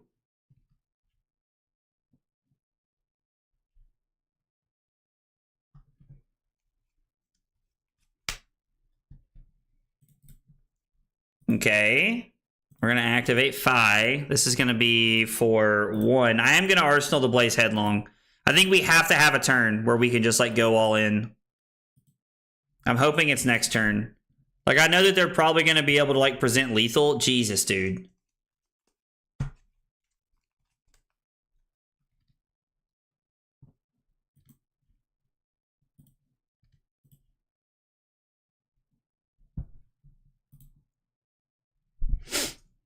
What a hand. We're going to block all 4, and then we're going to block 6. I mean, we're just going to stay at 10 here. Force them to beat us next turn with something else. Hopefully we draw a better hand. Like, hopefully we draw a better hand. We're going to lose our fealty token, but I think it is what it is. I mean, this hand seems really good. Would require Vexing Quill Hand to get them there. We don't need Tunic, which means we could use the Tunic if we'd like to. These draws have been kind of interesting. I won't lie. Some of these draws have been all over the place. So this is just an instant we can just play, like, in reactions. We can just reaction the shit out of this thing. I kind of wish we had the leg piece so that we could double Emberblade here. It would be really solid, I feel like. So it's going to be Ronin Renegade, Emberblade Brand. We're going to play this. We'll probably throw this before the Emberblade. And then we're just going to have to dive in with the links this turn. Depending on how many cards they block with, it might be Tenacity. Yo, what's up, Chris?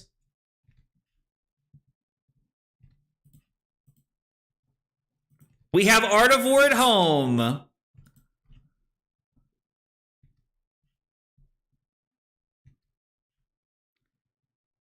Would I rather lose the blue or the brand? I think it's the brand. This is worth 3. This is worth 4.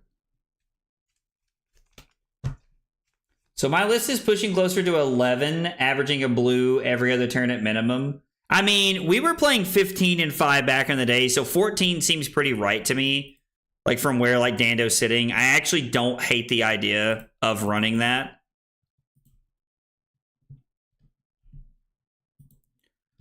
One card is blocked so far. I think this is just going to be Lava Burst.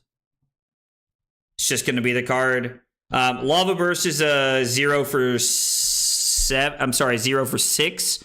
Because we're going to get Shuko off the Phoenix Flame, which means it's a 0 for 6, or we have a resource floating, we could just use the Dragon Power and save a Lava Burst for another turn. We've also now hit with 3 things, which means that our Salta Wound is now looking at a 0 for 6. So Salta Wound just forces more cards out of their hand if they would like to deny us the value of Salt. But we're also losing a point on the Rake if we don't go get Lava Burst.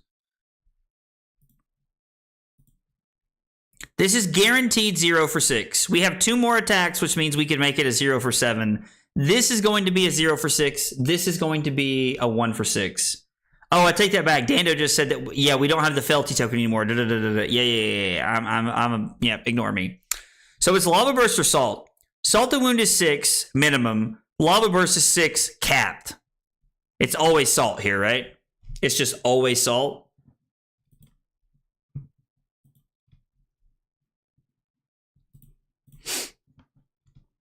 So this is going to be 5 go again.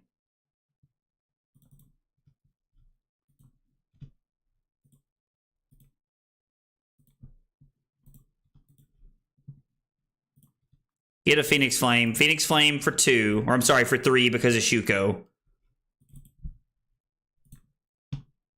And now this is for... Oh, this is for 6. I miscounted. So it was technically better to get the Lava Burst there in case they did decide to block out. But they didn't. So I think it's okay.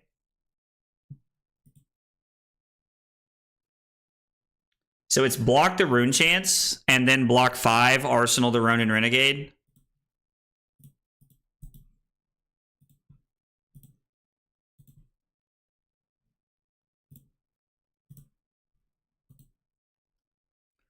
They're going to have 1 Rune Chant for next turn, right? 2. Both the Malefics.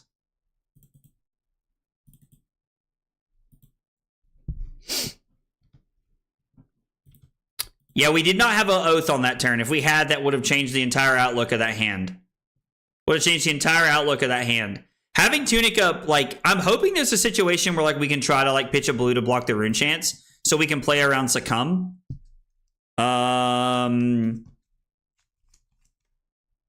If they go up to 5 Rune Chants, we're in a bad spot.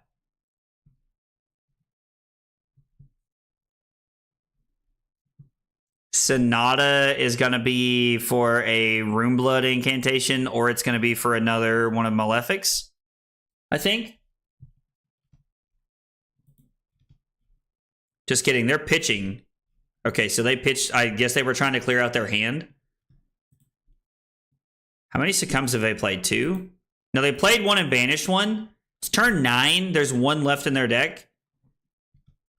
If I pitch my blue, I get to deny them all of the Rune Chants. And then my hand is Ignite, Mounting Anger, Hot on Their Heels, Ronin Renegade, into the Phoenix Flame.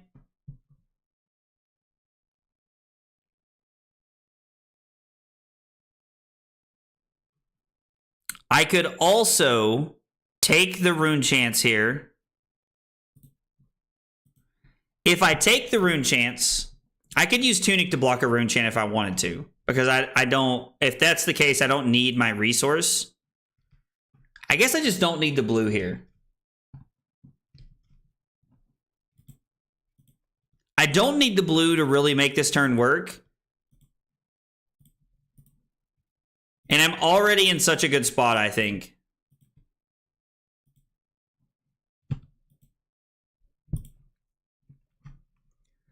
I think I have to say no blocks. Because if they hit a blood deck card, they go to 4. And then we have 2, 4. We can always use the Tunic, actually. As long as they don't give us Purgatory here, we can use the Tunic to discard the Phoenix Flame and then keep our hand going here. I think I have to go to 4 because I get 1 more point of value out of the Shuko here. They fall down to 5, we're at 4. We have to watch out for the Purgatory. But as long as they do not give us Purgatory here, we can get the Phoenix Flame back in response to whatever they do, and then we can protect our hand. Perfect. It's exactly what we wanted to see. Mounting Anger. This is probably as good as it's going to get for you to give me the Purgatory here, brother. Like, we're at the end of the game. I do really like that my opponent's name is Pastry Boy. That's kind of fun, to be honest. Yo.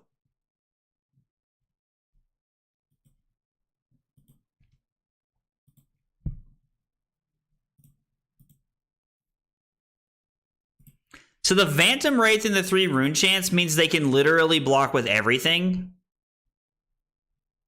Like, they can block with every card in their hand if they want to. They don't have to keep anything here.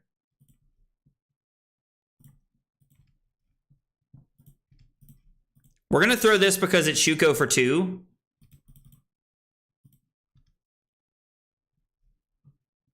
They want to keep their last card, and this forces their last card. I think this is correct because they kept it. Yeah, they wanted to keep that for sure. They have 3 Rune Chants they're throwing at us. We pitch the blue.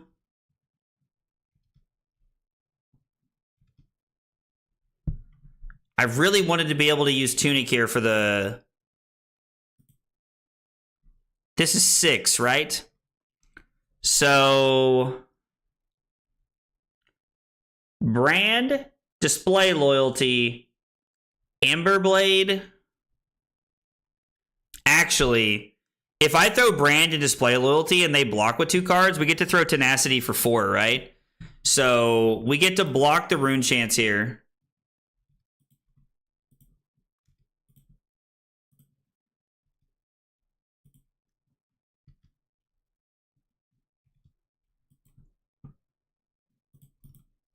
Go to 1.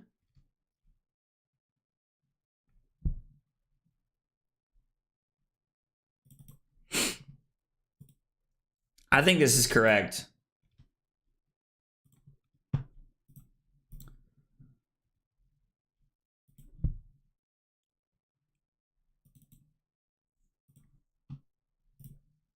Display Loyalty.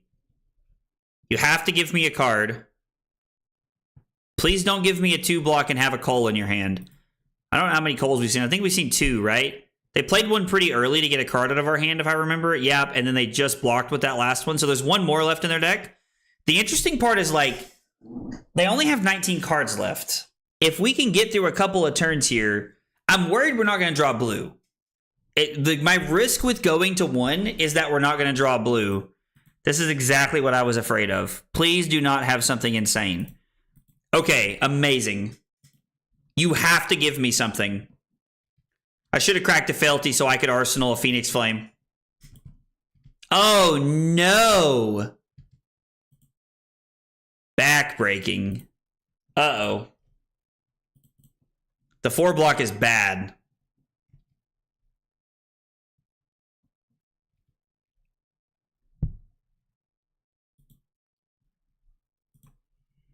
Okay, this is fine. This is actually fine because they're going to go to 1 and now we have breakpoints. We're going to block with the Lava Burst. We're going to go Oath, Emberblade, into Phoenix Flame. And there's no more play with their Coal here. They have nothing else that they can really hit us with. They should have cracked the Quill Hand there. That was a mistake. They should have cracked the Quill Hand there. This eats 2 cards, or it eats a defense reaction.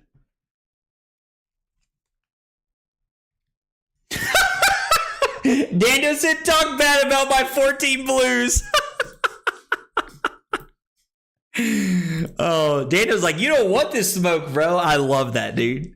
Dando's like, I put time and thought into this. Dando's like, I'm about to win a ProQuest with this. Y'all can laugh when I'm holding the gold foil. 1. Give me your last card. Oh, so it's not the Succumb. What do they have in their arsenal?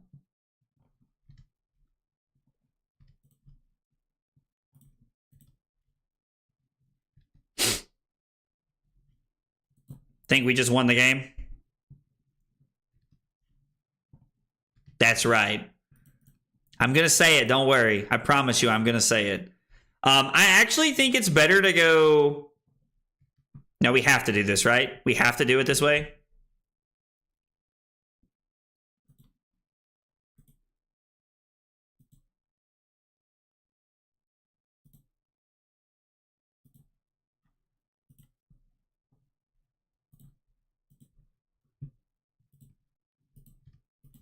I do not think that... Ooh, I guess that was why they did that. Well, I should have kept the resource here in case it's a sigil. Dragon power! I was definitely not a Mortal Kombat character, but it was what I got. Let's go. Let's go. We got a good game in the chat. You love to see it. You love to see it. We definitely should have held that resource up there at the end. I made a couple of play mistakes, but man, we're 2-1 with 5, baby. We're back. The Draconic Ninja's back on the table. Man, that was an awesome game. That was a cool game, Dando. Loving the list, brother. Loving the list. Yeah, no, for sure. I agree, Josh. They should have cracked their quill hand to throw extra damage at me. If they crack their quill hand, they force 2 blues and a card, which means all we're doing is throwing Oath of Loyalty at them, which changes the entire outcome of that game, I think. Vent favorite against aggro, not Fi. I like it. I like it, dude. Oh, man. All right. I have no idea how we play against this. Is there even... There is not a Fang guide. So, what looks like Fang? Mark Knee? I like that. That's funny. I've not heard it called that yet. I have no idea. This feels like a good loyalty matchup. And then probably Rake, right? Or are we supposed to go Rakes and Fire Tenants to race? I mean, we're going first, right?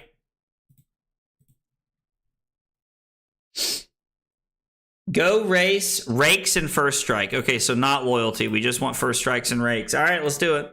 Bring it. Let's go get them. No mercy. We're going to sweep the freaking leg. I mean, this hand's just like cracked, right? This hand's insane. But also, like, we don't want to attack them on turn 0 because they get free value out of the Dynamo, so we should just pass. Because it would be 3, 4. No, it would be 3, 3, 4, activate 5. This hand's actually insane. We can just attack here, right? Like, this hand's just crazy. I don't know why we wouldn't just attack with this hand. We're giving up an arsenal? But this hand just has to push damage here, right? You got a full art Rake last weekend? Well, dude, let me tell you. Dando's about to make those Rakes go up in price. Enjoy it.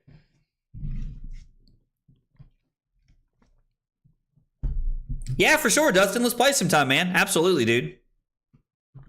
My opponent's like over there like calculating, like, why are they attacking me? Yo.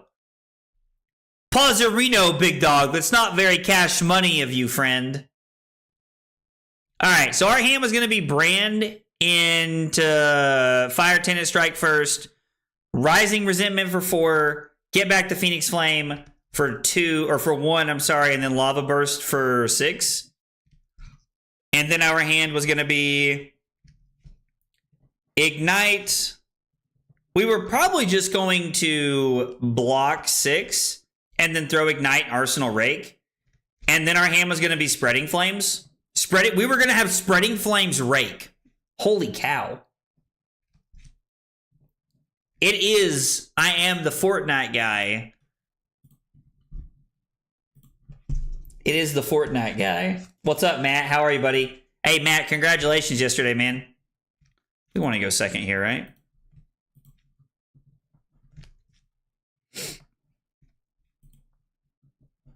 I assume we want to go second here. All right, we're about to like, I'm about to lock the hell in because I want to know if we can beat this matchup. My man said you're starting to see the vision. Absolutely, dude.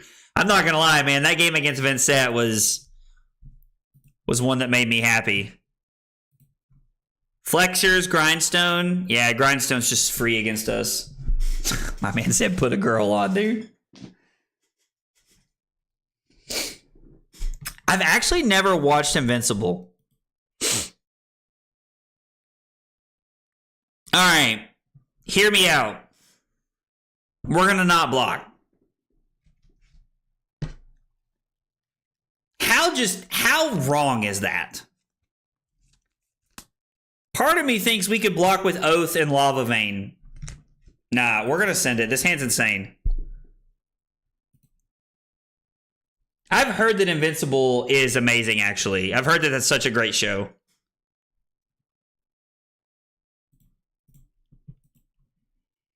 We're going to Arsenal the Mounting Anger. This feels bad. Oh, no, they won. Are they on Prime to fight? Yo, Plazarino, big dog. I lied. We're going to send this. We're gonna live on the... We're going to see if the Daniel Rutkowski method still works.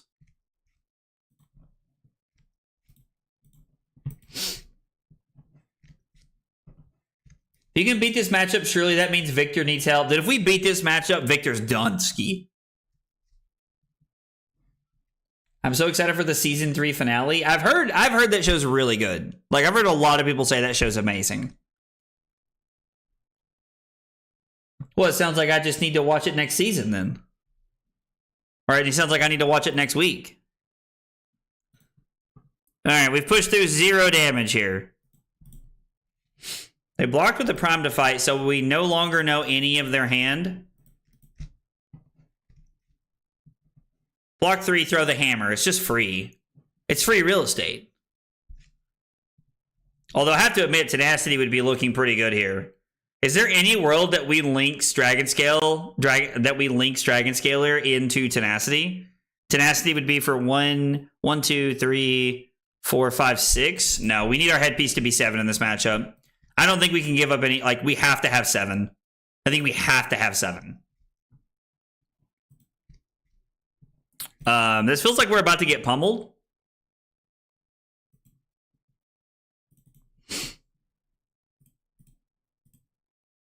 And that's exactly why you don't Arsenal in this matchup. I know I just said that I'm about to Arsenal. Oh, that's true. The Oath. Dude, I gotta tell you, that would be one thing I would have to, like, wrap my brain around, would be Oath, actually. I would have to, like, try and wrap my brain around Oath. And, like, what play lines that actually just cut you off from. I mean, there's, like, no shot they have the 3rd Command and Conquer, right?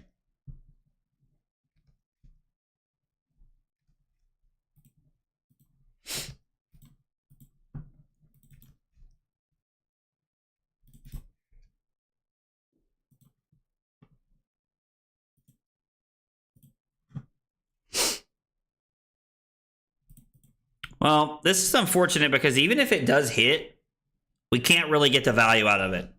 Because I think the +1 is really -3, so we end up with a -2 net value this turn. I love having 3 blocks in my aggro deck. Having 3 blocks in your aggro deck is actually awesome.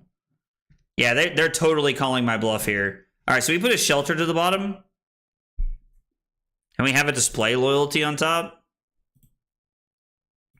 Yeah, unfortunately, I just think we're going to have to pass up on the value here. I don't really want to, but I think it's kind of inevitable. Inevitable. Dude, everybody loves Fi. I mean, come on, Matt. Everybody loves Fi. Dude, you even played Fi. Don't come at me with that nonsense, Matt. Dude, it's all a vibe. We're all just having a good time and playing Fi tonight, brother. Matt's over there just like taking a bath in gold foils.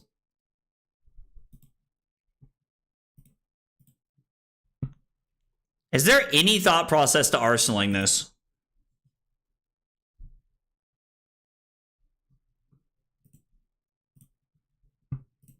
No, I think it's wrong.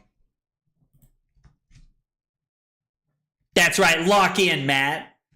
Josh, you don't love anything, dude. You're like the group old man who hates everything, bro.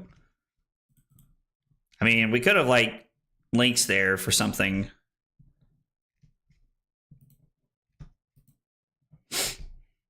So our hand does not block super efficiently. I kind of like blocking Lava Vein, Shelter, and then we can throw Display Loyalty and Arsenal Loyalty from Beyond the Grave. That way we can like kind of set up a little bit here. We're going to use this as a defense reaction. We could just cover 10 and Arsenal the Display Loyalty.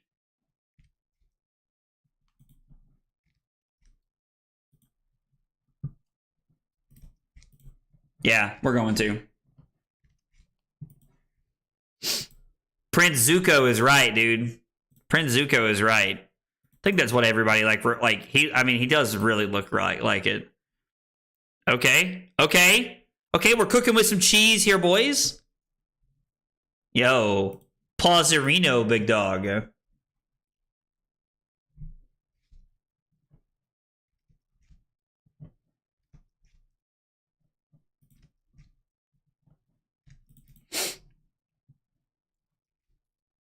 Ah, it's the pummel. He got me. Oh well. We're going to discard the Hot on Their Hills, and then we're going to throw the Ember Blade and pass. And then we're going to try to pop off here. This was indeed a thick blocking hand. Yo, what's up, Sean? The mech love, dude, listen. Nobody loves the original Dash. Well, I take that back. There's probably somebody out there that loves the original Dash more than me. But I am a solid mech believer, dude. Bring High Octane back. Don't at me. At least they've not had Prime Define and Trounce together. Prime Define is... They're really leaning into the aggressive side of this deck. All right, this is it, boys. We cannot cover this up, but like... I don't know what else we're doing. If this is not our hand, I don't know what we're looking for. Is there any world where we block 5? We block Lava Vein Loyalty. Is there any argument to giving up all of the equipment here to do it? Like, we could give the Lava Vein here and the equipment, or we could just give all of the equipment.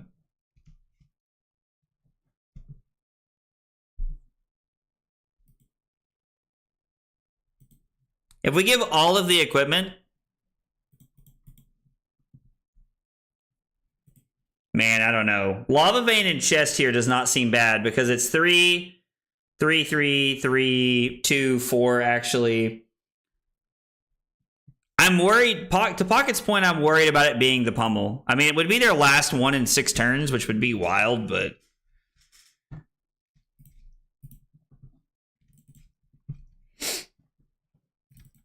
I'm not going to play the brand here. They have... Oh, it's not the pummel. We know it's the 9. We know it's Prime to Fight. We know it's Prime to Fight. I'm not going to do this here. I'm going to Arsenal the Spreading Flames and set up. We're going to set up the Spreading Flames. There will be a turn where they hit us with something like a Thunderquake or even this Prime to Fight. Like, they're priced into trying to play the Prime to Fight now that they've arsenaled it. And I like that. Yo, Reinforce the Line. That's some hot tech, man. I loved Reinforce the Line back in the day.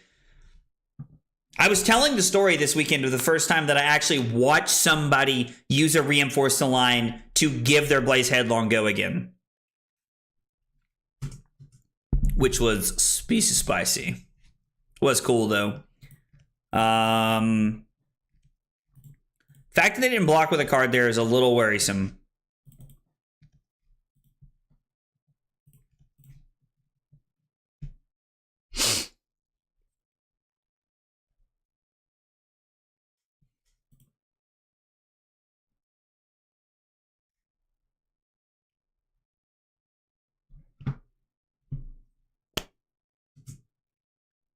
Hand or Arsenal? I don't like that. That scares me, I won't lie.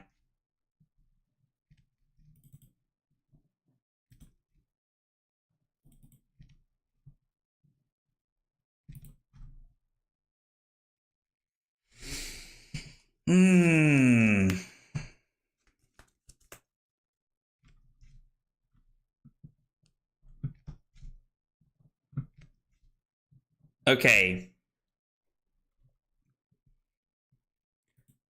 Do we block with the leg piece here?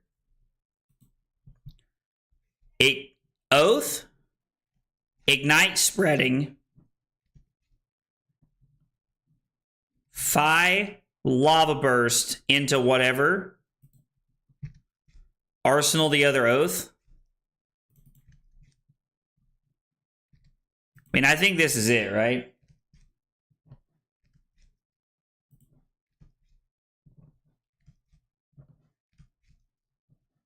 Hey, what's up, Trent?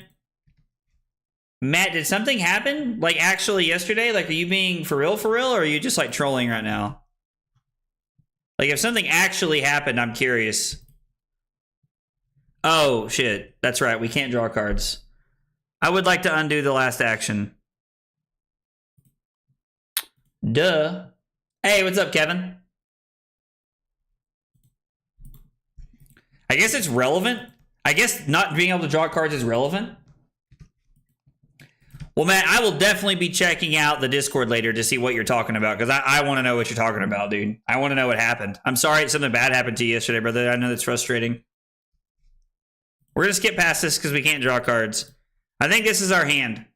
We're going to try and get a tenacity off the Felty. We're going to try and Felty into a tenacity here. It's going to be the game plan.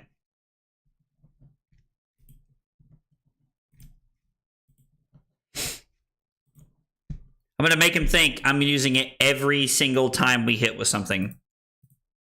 I would honestly love to have Tunic right here as well. I know why we're playing the chess piece, but I would love to have... I know why we're playing Furnace, but I would love...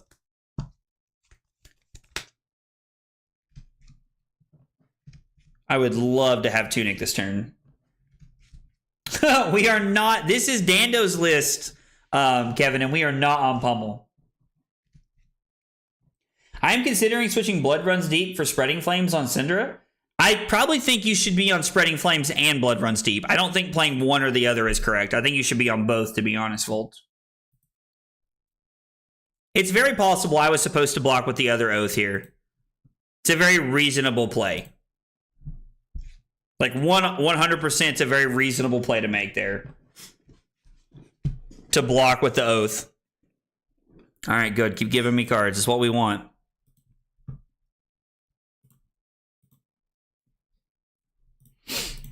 Phoenix Flame for 1. I'm sorry, for 3, actually, because of the whole thing here.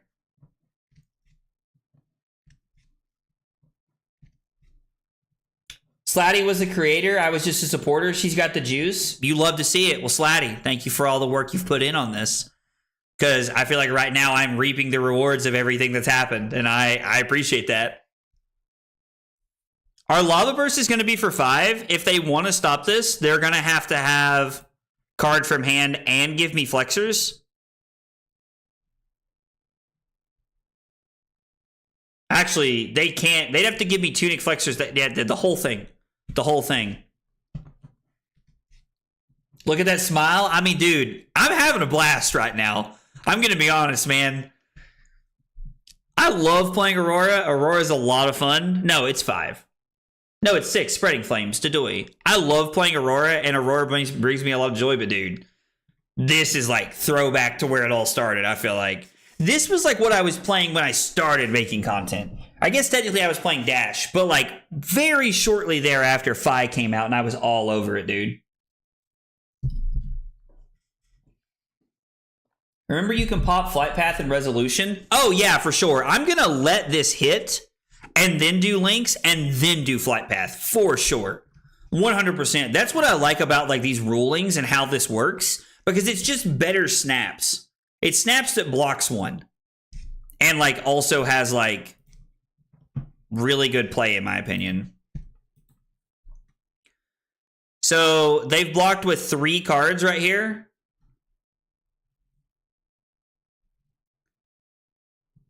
Right? Let's just look. I don't have to worry about it. I can just literally look. They blocked with 4 cards. So Lava Burst would be 6. Tenacity would also be 6.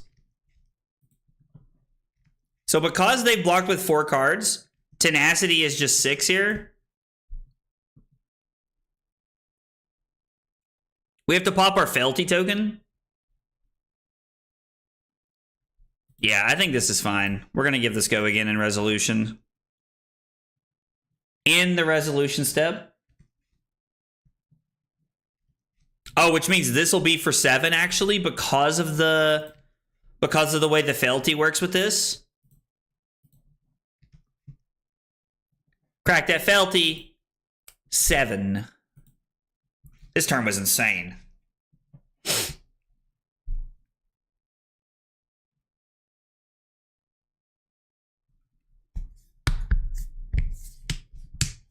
I feel like I'm kind of like relearning all of some of this stuff all over again because I haven't played Fi in so long. My opponent just went to 9. Bold move, Belichick. They're at 9 and we have an arsenal.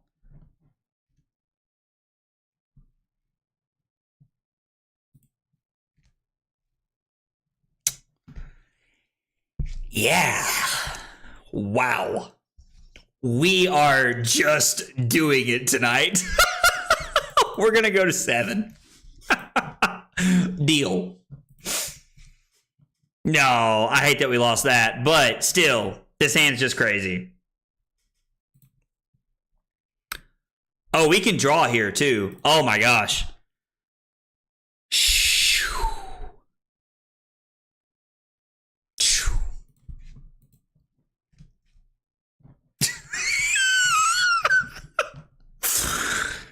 Oh boy.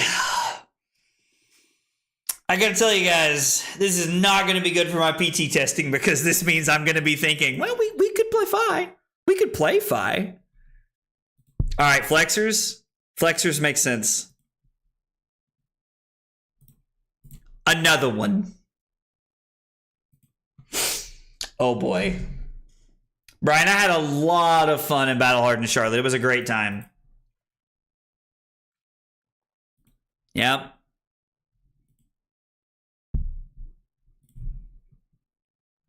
Brand for 2. This turn's wild. Reports of Fi's death have been greatly exaggerated. It sounds like it. Remember when you put Fi in between Bold and Katsu? Dude, I swear. This is why I don't do tier lists, because everybody's just like, oh, remember when you did this? And it's like, oh my gosh, I'm not perfect. I'm also like, I don't know, like tier lists are not my thing. I do it because it's fun to like sit and banter with you guys, to be honest, but if it wasn't for like hanging out and chatting with you guys, I would never make tier lists. This is for 3 because of Shuko. We'd probably get a card here. Even if they just pitch another blue. Like Flexors is going to be a 2-card 6 this turn, which is not bad. Yo, Joe, what's up, dude? Oh, Brian, dude, I'm killed. I'm absolutely exhausted from the weekend. Like, I love going to events and I love hanging out with everybody. And, like, it is a blast to just chill and hang out with everyone. But, man, when I get home on Sunday night, especially after playing... I played 8 rounds in the Battle Harden on Saturday. And then I played the 3 rounds of the CC Plus event for tickets. So I played 11 rounds of Flesh and Blood on Saturday. And then we played 7 rounds of Swiss and plus 2 games in top 8 and top 4. So I played 20 games of Flesh and Blood, which, don't get me wrong, is like pretty on par for me, most things considered. But yeah, our opponent's getting insane value out of the quick dodge flexors this turn. It's actually like wild how much value they're getting right here out of the flexors. Like the 2-card 12 off flexors is nutty. think of how much the Flexers were a 2-card 12. Our opponent's at 4, and we're about to throw 5 more at them. What did we go? 7 wide this turn? I gotta know. I gotta know. 4, 7. Was this the blue? 8, 9, 10, 11, 12,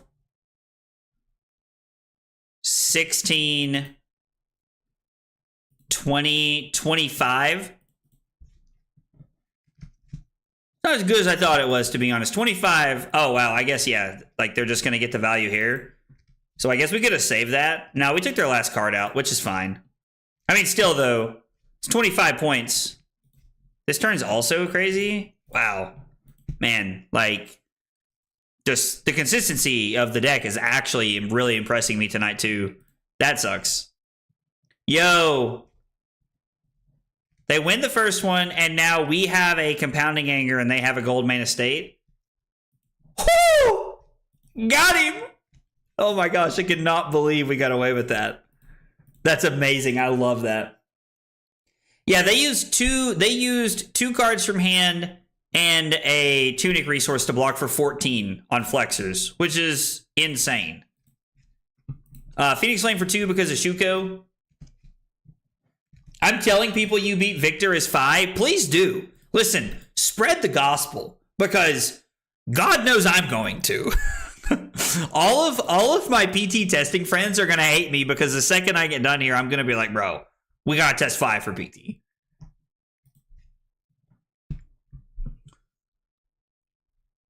This hand just as good as I think it is.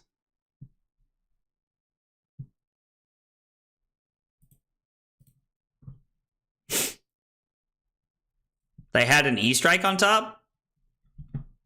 Yeah, they knew that. They knew they had the E-Strike on top. I was like, yeah, I don't think that's ever correct. So if we give the Shelter, we get to go Brand, Emberblade, Phoenix Flame for 2, Lava Burst for 6. No. It's Compounding Anger for 6. No. Compounding Anger for 5. We should play the Lava Burst to get value. No. We should play the Compounding Anger because it's 5. Lava Burst will also be 5. 1 from here, 1 from the Shuko, and then we can throw this and Arsenal this and set up for a turn when we don't have a blue in our hand. So we're just going to give Shelter and pass.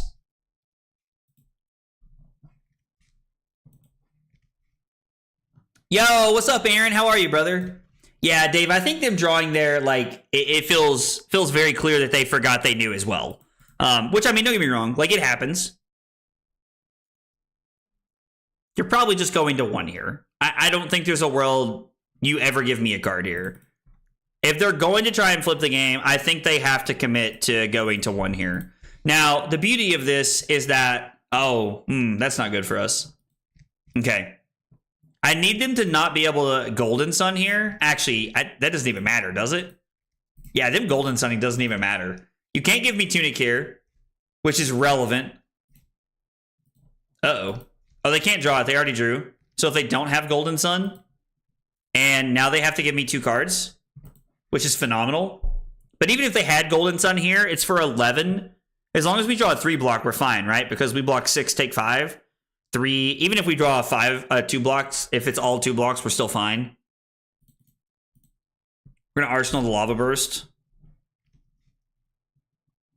How many pummels have they played? I do not want to die to some cheese. I do not want to die to some cheese.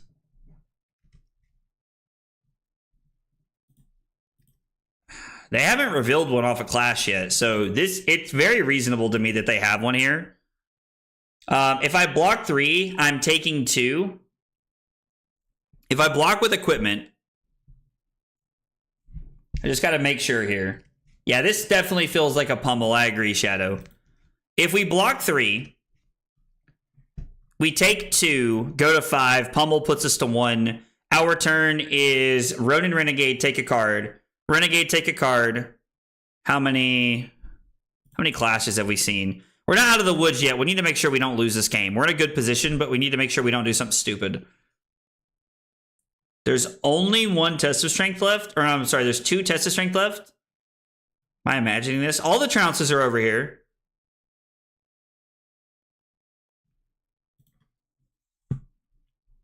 Card. Go back to 4 cards. 3 cards, 2 cards. This is Tunic. So if they have a test of strength, this, we just lose a card, basically. They go down to 3 cards. They go down to 2 cards. They go down to 1 card. They go down to, they give us Tunic. We throw this, and if they don't have a defense reaction arsenal, they're dead. Love to see it. So, yeah. Yo, let's go. I didn't realize my headset was dead. Yo, Emma, thank you for the sub on YouTube. I appreciate that very much. Thank you. Appreciate you being here and hanging out. Yeah, we take 6, go to 1, and now we win. Yeah, just give armor and send it. I just had to make sure we were doing the math correctly. So they draw the Golden Sun to Arsenal, which means it's imperative that we're going to take every card out of their hand now. So it's going to be Running Renegade for 3.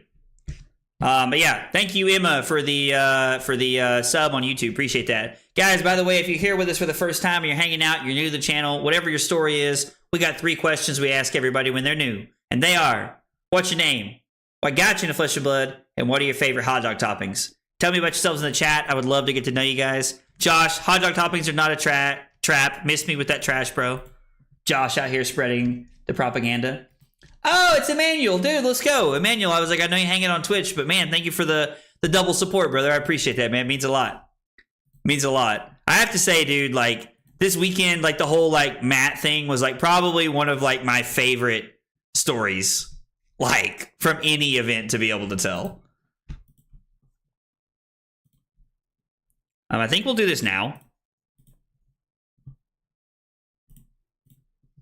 This basically says that they're going to give me Tunic. So they're forced to keep a blue. I was like, yo, what? Yeah, they have to give me Tunic here. Brian said mayo is pretty okay. Dude, I'm here for it. I think I've had mayo on a hot dog before. They're just dead here. They give me a card because they have to. And then it doesn't matter. We know they have a Golden Sun in Arsenal, so the 5. Just going 7 wide here just gets us there again. Yo, I could not believe we beat a Victor. Could not believe we actually beat a Victor.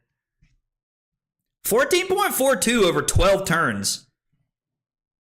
I mean, keeping your AVPT above 13 over a double-digit turn game is not the easiest thing in the world to do. So, man, I'm not gonna lie. Sam and Slatty are cooking with his deck right now. We threatened 135 damage in 12 turns. I am definitely starting to believe. Coming back against the Vincent was crazy. And we just beat a Victor. I feel like those are probably your 2 worst matchups. If there's another if there's another really bad matchup, let me know. I'd be curious to know. Chili, onions, and slaw? Okay, so I am a firm believer that coleslaw belongs one place, and that's in the trash can. So, but yeah, I mean, listen, I'm here for it.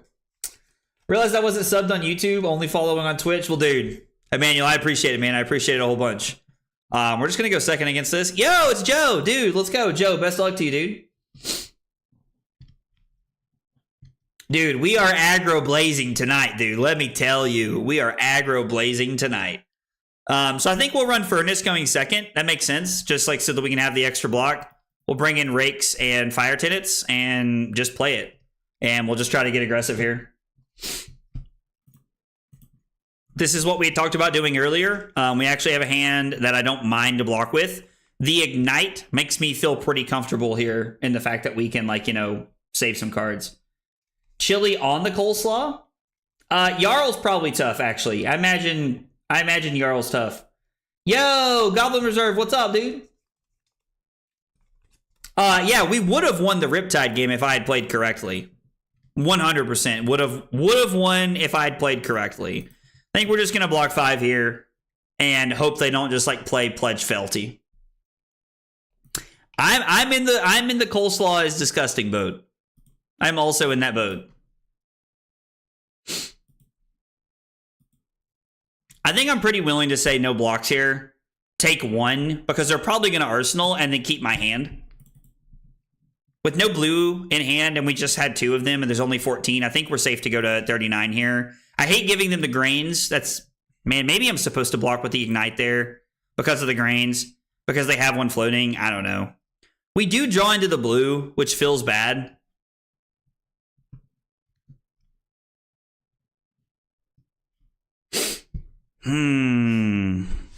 Do they play any, like, front pumps? I don't really think so, right? So playing Warmongers doesn't do anything for us. I think it's just supposed to be, like, Ignite,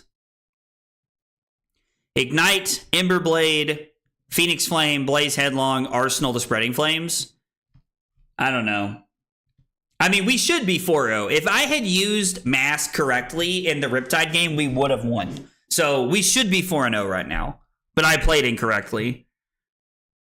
I think we're supposed to Arsenal the Spreading Flames. 5-card hand Spreading Flames is just crazy, right? Yeah, I'm not gonna lie. I actually really enjoyed like watching the video where like and seeing Sam call me out like in the middle of the deck tech, because like I was like, oh, Fi deck tech, that's cool. I was like, yeah, I like Fi. I'm here for this. Let's go. I like Fi. And then yeah, like actually seeing it, like listening to like Sam telling me to like play it and stuff like that's really cool. And I feel like it's like a pretty big throwback for me, like as far as like just channel content is concerned in general. Because I, played a lot of Fi at the beginning of my streaming with Flesh and Blood. He doesn't have Mask of Momentum. They don't have Mask of Momentum in the deck at all. Slatty and Dando don't have it in there at all. Ice Jarl is not a bad matchup at all. Yo, Dando's making me a believer if we're not worried about Jarl. Like, and for what it's worth, Slatty, who's hanging out in the chat, like, Dando has been given all the credit there. So just everybody keep that in mind.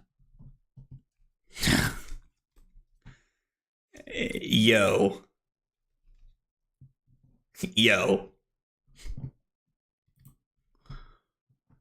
What does it say? Oh, all right. I mean, yeah, I think we're just taking 5 here, right? I just want to make sure I'm not going to mess this up. It's Oath, Spreading, Brand, Fire Tenant, Searing Emberblade. Actually, it would be the Phoenix Flame into Searing Emberblade, and then we can go get a Lava Burst or Assault the Wound, depending on what our turn. No, we have to go get Salt. Or I'm sorry, Lava Burst, which is fine. I think this is okay. I am but a vessel. Yeah, Slatty said we got hella blues for Jarl. I'm telling you, the red deck wins. Like, I played a lot of Burn and Magic. And 5 was my first real experience with playing, like, all-in aggro. And the funny part is, like, I went from, like, playing Fi into, like, playing... Or I went from, like, playing Fi into, like, playing Oldhim. I think we'll wait. There'll be another turn. There'll be another chance for us to be able to play to trigger the pouncing links here.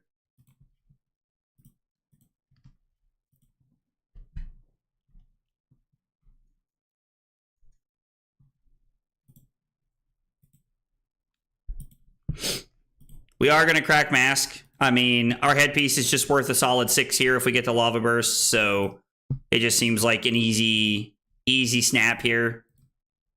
This is going to be 4 go again because of the Brand. The Brand actually turning on this whole thing, like turning our non-draconic ninja action into a 0 for 5, basically. I would be sad if something good didn't come out of all the testing. Well, it sounds like it really feels like you've put together a really solid list. Like, I know, like, 3-1 on Talishar, like, it is what it is kind of thing, but I have to admit, this has felt crisp. This has felt crisp tonight. All right, so it's Phoenix Flame for 3. 4, actually. 1, 2, 3, 4. Oh my gosh, dude. This is wild. And then it's going to be Emberblade for 4. I saw this deck and immediately knew it was gas. Yeah, I really wish I could say the same thing. I was very skeptical of the rake. Play Dashio and show you what's wrong with your list. Oh, man. I am not the person to tell you what's wrong with your Dashio list, although Dashio is a lot of fun. We just went 7 wide. I don't even know how much damage it was, but it was a lot.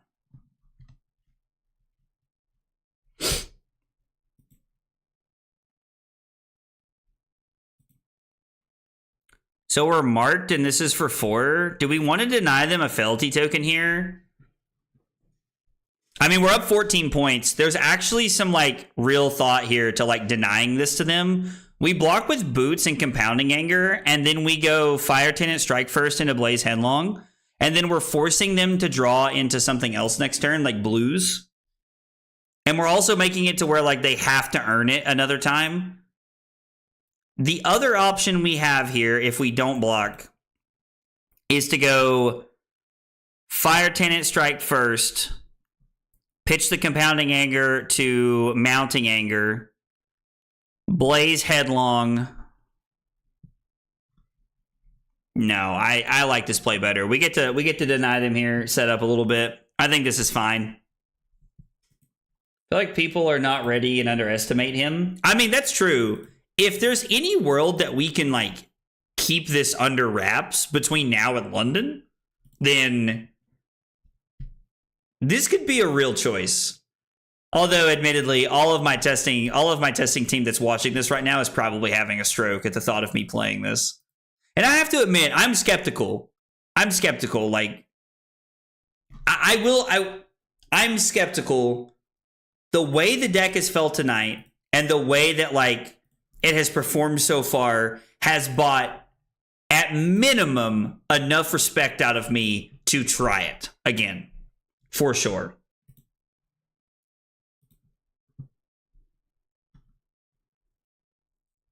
Block Warmongers and Flamescale here.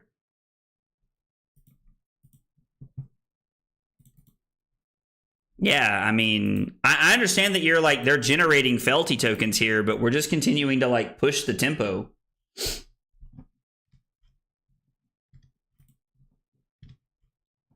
I think I let the cat out of the bag. I mean, I have to admit, dude, I thought you were a little bit too much on the sauce, brother. I thought that at first.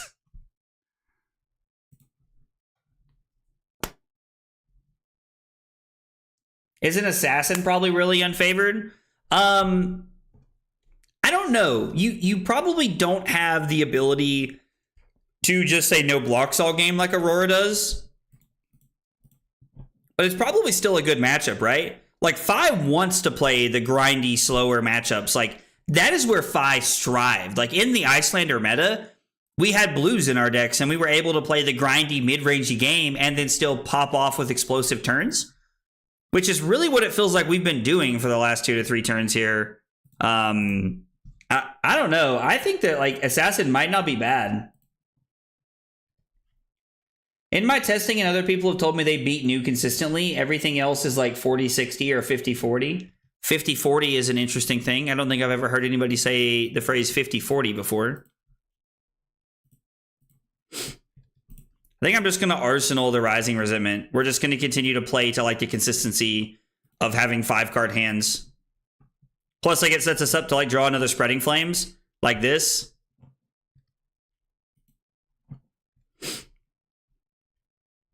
I'm probably just going to let him have it here. We have a Spreading Flames turn. It was like, if I block with Furnace and then they just have... the fealties are on, I think it's incorrect. I think they're supposed to give me... I think they're supposed to bracers there.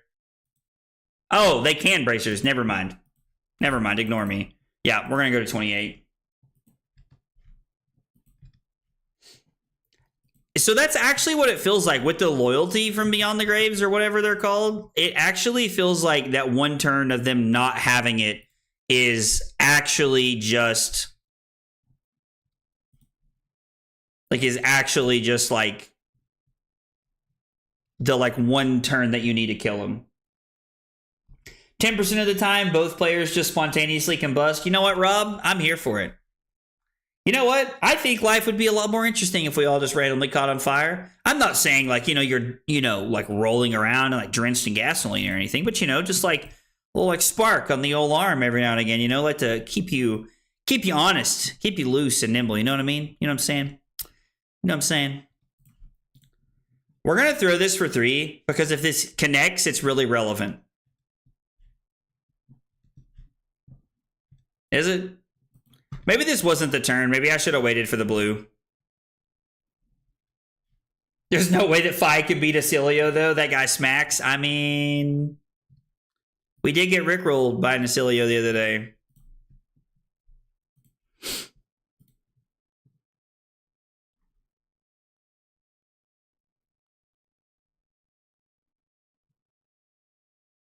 So it would be 3, 2, no effect here. I think I want to force the effect here. I know it's only 4, but I still want to force the effect because from here we get to activate Fi to get our Phoenix Flame back. I think this is fine. I am not saying I don't believe in spontaneous combustion. I mean, I've seen crazier things happen.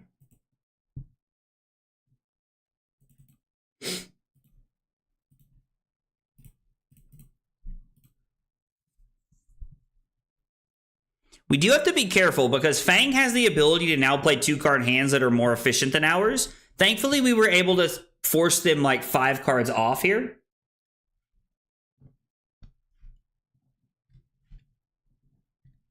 Yeah, I think we were supposed to throw Brand there on the 3rd chain link as well because it's the same math except we maybe get 1 point better.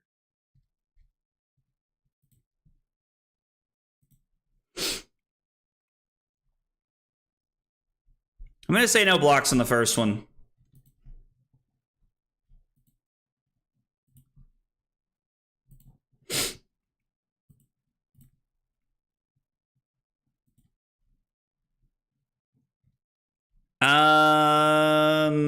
You know what? We'll just see if they have anything here because it's Rising. It's Rising, Emberblade, Phoenix Flame, Lava Burst for 6. Yeah. Oh, my cards almost fell off the floor, but they didn't. I mean, it's fine. We're still playing, like, we're still taking 1 here, but we're, like, playing around, taking as much damage as possible here. And we're kind of getting to the point to where, like, they're going to have to start blocking with more than 2 cards here soon. And we also have a turn where we can just jam the Shuko and the Flamescale in front of it. In front of something and just keep going. Oath feels very awkward in Fang. I've been told by multiple people that it just ain't it, Chief. That's what I've been told, though. Well, to know what you've seen that could possibly be crazier than someone randomly bursting into flames. You know, I have to say, when you put it like that, man, like Hank, when you put it like that, you really shed some perspective there, brother. That makes me think, you know, because I'm not watching people spontaneously just catch on fire very often. In fact, I can count 0 times I've ever had that happen. Seen that happen, but still. 6 to end the chain here is good. What is this? A 3-card? What is this? 3, 6, 7, 13? 3-card 13, right? Yeah, 3-card 13. And then we blocked for 3. So we had a 4-card 16. Not bad. Yeah, there's still rakes in our deck, which is crazy. Did they crown? Didn't say, so I'm assuming no. Just blocking to stay up here.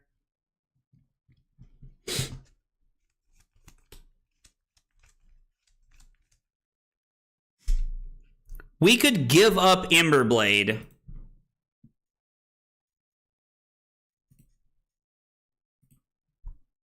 Three, 4, 5, 6. So I could block Warmongers and Shuko to try and deny them this. Or I can just keep it and throw the Emberblade when we're at 23. Like, I think we're at 23. Oh, man, we could have blocked 6. We could have blocked 6. I mean, they probably had something else, but still. They're going to have 2 equipment block next turn.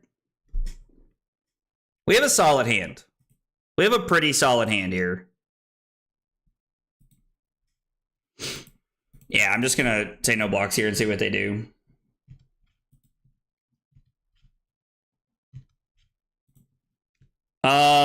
We could Emberblade twice here. Save the Mounting Anger and Emberblade twice.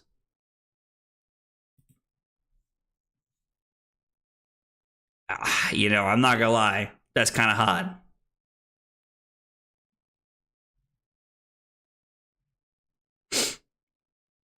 Ronin, Ignite, Emberblade, go again, Ignite, or Emberblade into Phoenix Flame. I mean, yeah.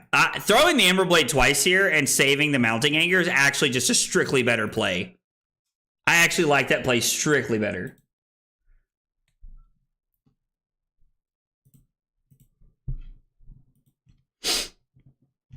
And let's see. What does that what does that change our turn to? So it's 5, 8, 11, 13 because of Shuko. It's another 3-card 13, and we get the Arsenal Mounting Anger. That's, I mean, it's pretty damn good. It's pretty damn good. I guess we'll just go ahead and do this now.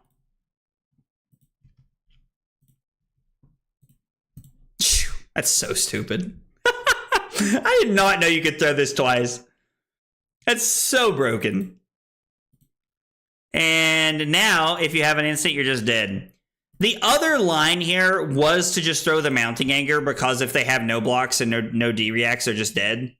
Yeah, they give us their last card, and now we have a 5-card hand. Oh my gosh. And we draw the Ignite?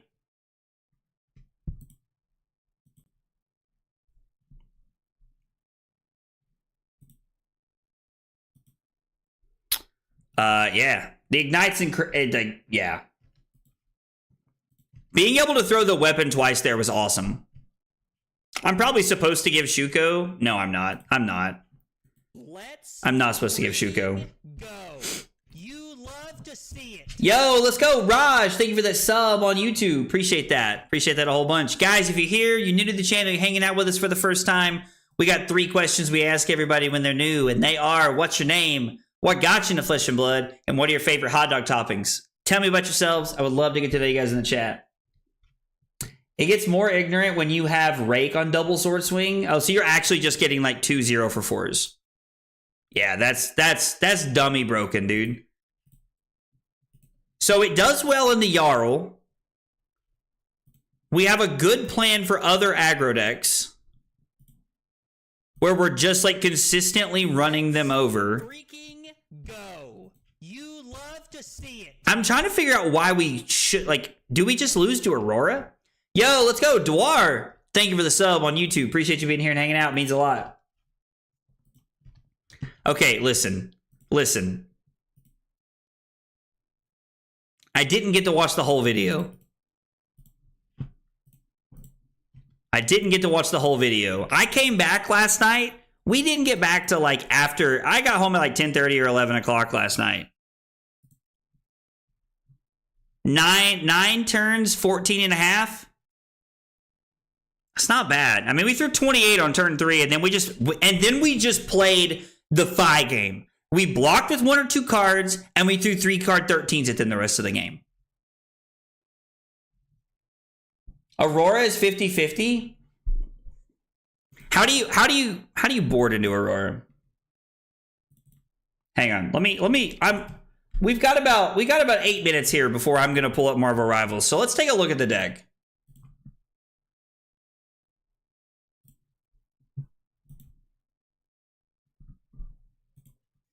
How do we board into Aurora? Furnace. When do we play Command and Conquer is what I want to know. I assumed energy potions for Jarl, tenacities for Jarl. Defense reactions make sense. Okay, so you're just bringing in rakes and the fire tenants and you're just racing. Yeah, we are playing Phi. We're playing Phi and like we're winning tonight.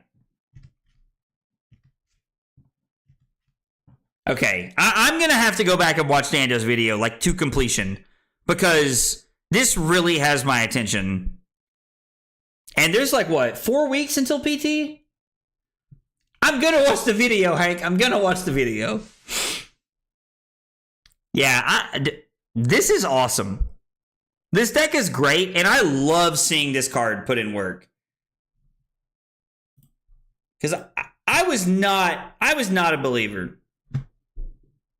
I was not a believer in this card at all when it came out.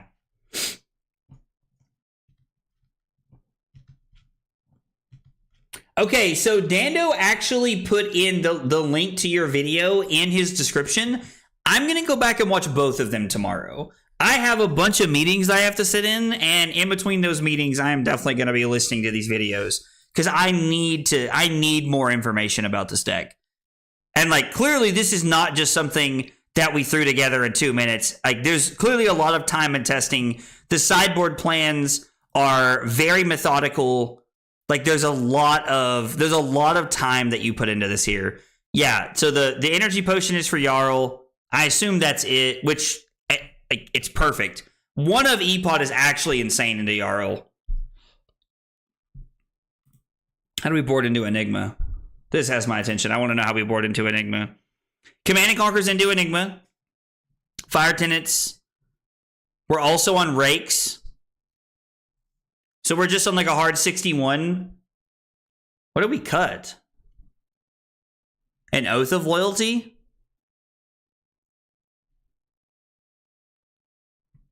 I guess they also pop randomly? I don't know. Go back and watch the beginning of the stream and see how skeptical you are. Brother.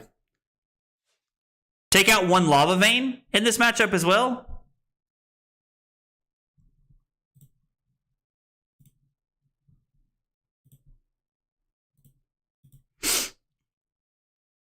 I mean, I guess this like really just shuts down their defensive plan.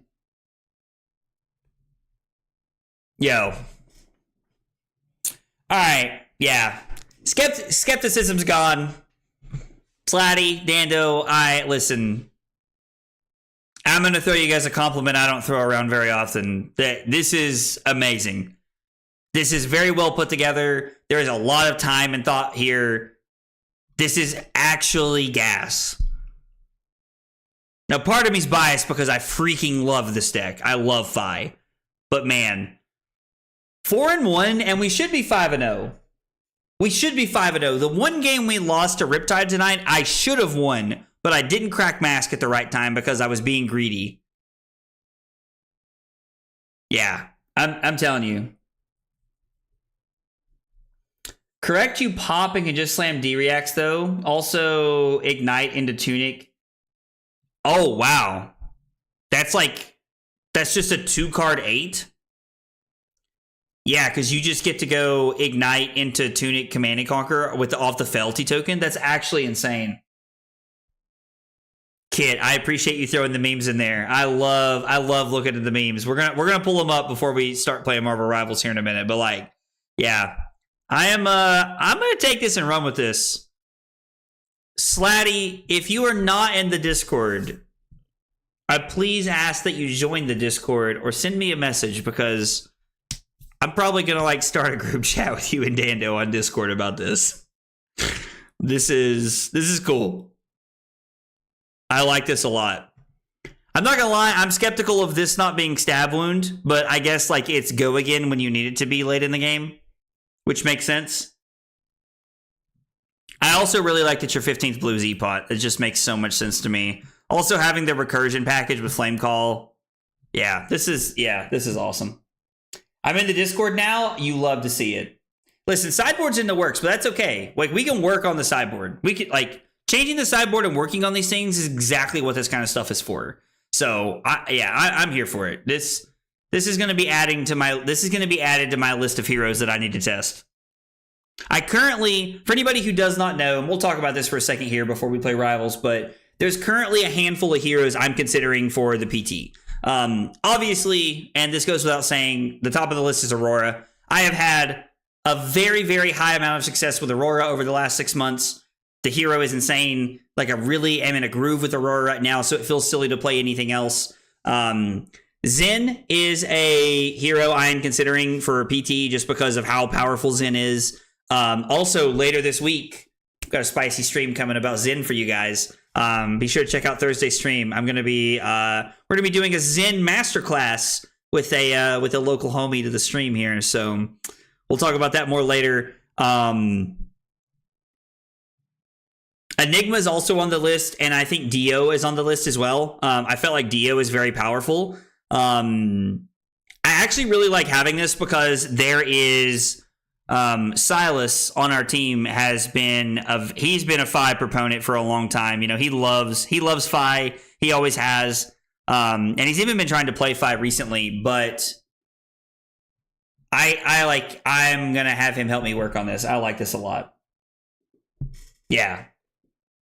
It's definitely Trent. Okay, yeah, it's Trent, guys. It's Trent. I'm not hiding that from anyone. It's Trent. Trent's going to be on the stream Thursday. He is going to give us the masterclass in playing Zen because God knows I can't win with that deck. For anybody who does not know, Trent top 8 at Battle Harden Charlotte this past weekend. Super proud of him. Super happy for him. Trent comes off Rhino and he starts winning games, dude. Who would have known? Who would have known? It's me. I knew because I told him that. I'm just kidding. Trent played really well this week and he did awesome. Super happy for him. And Thursday he's gonna walk us through Zen and we're gonna play his list that he played from Battle Hardened Charlotte. So be sure to check that out. All right, I am going to take a 5-minute break, like 2 to 5 minutes here. We're gonna be playing Marvel Rivals. If you guys want to play, Carly and I are gonna be hanging out in the Discord, or we're gonna be playing ranked. I'm not sure. So if I don't join the Discord, then know that Carly and I decided to play ranked. But if I do, then you guys are more than welcome to come and hang out. It's been a while since we played Rivals, so be sure to you know, it'd be fun, be cool to hang out. Yes, Clocketeer. I hope I said that right. Trent did almost fatigue to Prism. They had a crazy long game. It went on for over an hour. It was a wildly long game, but yeah, Trent did almost fatigue to Prism 100%. So anyway, small break. When I come back, we're going to be playing Marvel Rivals. Thanks for hanging out tonight, guys.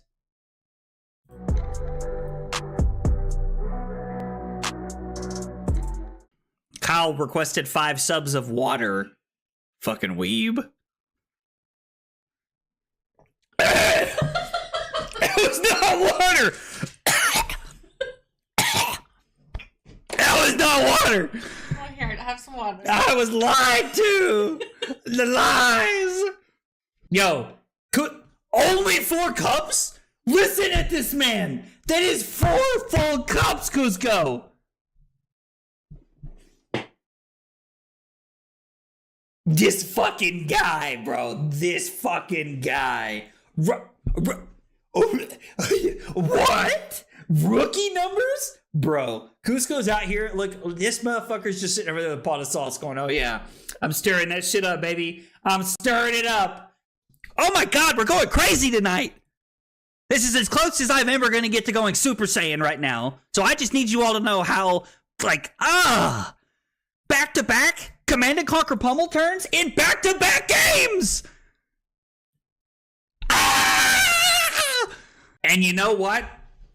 Just like Leonardo DiCaprio. I'm not fucking leaving! That's right!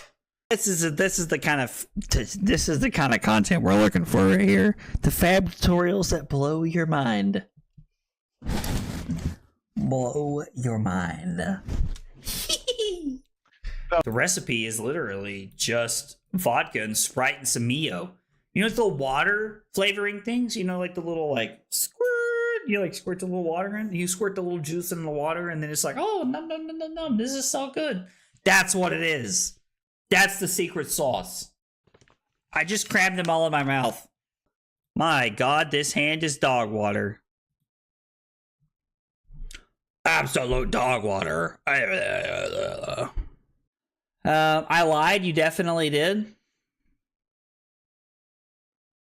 It's your friends that you trust the most that hurt you. Can't even get my words out without laughing. Fuck. Dude, Call of Duty? Bro, dude, I'm good.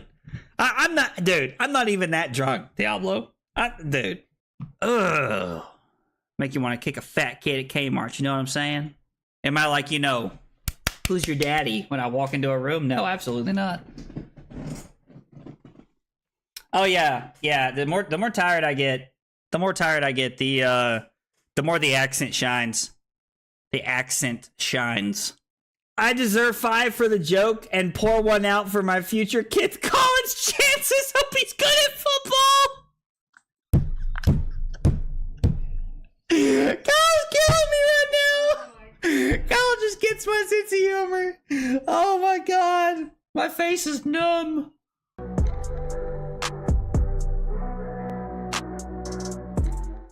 Kyle requested 5 subs of water. Fucking weeb. That was not water. That was not water. Oh, here, have some water. I was lied to. The lies. Yo, only 4 cups? Listen at this man. That is 4 full cups, Cusco.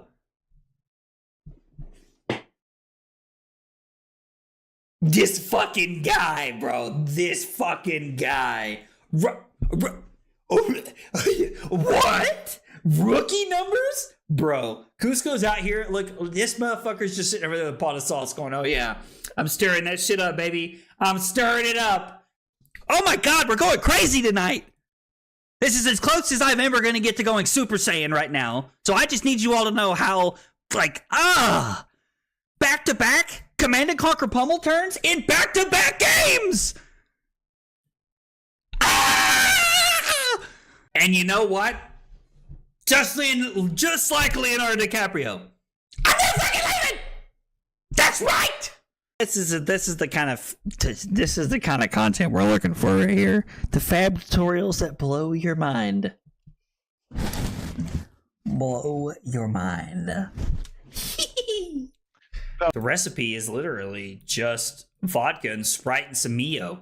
You know, it's the water flavoring things. You know, like the little like squirt. You like squirt the little water in. You squirt the little juice in the water, and then it's like, oh, no, this is so good.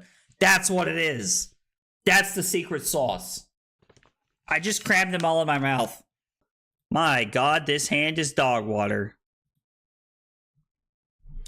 Absolute dog water. I lied. You definitely did.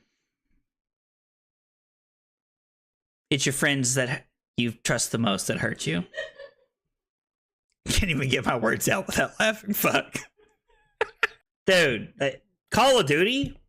Bro, look, dude, I'm good. I'm not even that drunk, Diablo. Dude. Ugh. Make you want to kick a fat kid at Kmart, you know what I'm saying? Am I like, who's your daddy when I walk into a room? No, absolutely not. Oh yeah. The more tired I get, the more the accent shines. The accent shines. What are you talking about? I deserve 5. I can't normally see this for some reason. Oh, I guess my sub ran out or something. Wait, what the hell? Oh, we're in the wrong I think chat. my sub ran No out. wonder. That's why we can't. Hang on.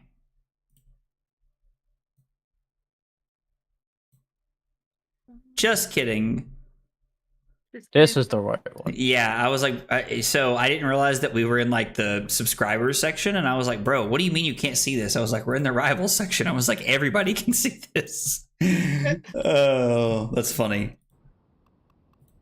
All right, let's see. Hang on. Carly, Cusco. Let's do it. Man, I haven't played Rivals in, I don't know. It's been a few days. That's probably been like a week. Like 2 weeks for me. Yeah, I was like, dude, I probably haven't played in like a week or something. Oh, hey, let's go. Cusco. Come to member support. Thanks, man. You're welcome, man. What do we got? Get wrecked, Green Dragon. I beat you. Yoink. Actually, no, you know what? Oh, no, somebody already picked it. All right. I'll play Rocket then.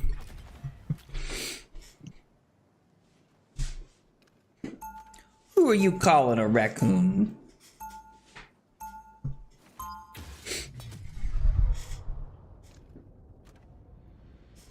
I feel like Rocket is a very good warm-up character. When the chips are down, you want your heroes a little roguish and scruffy, like me. 30 seconds before you attack. Get ready.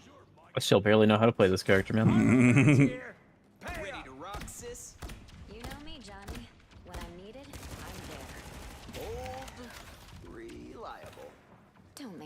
you. Spider-Man bullied so hard on my first game of Ravels, I just turned off the system for the day.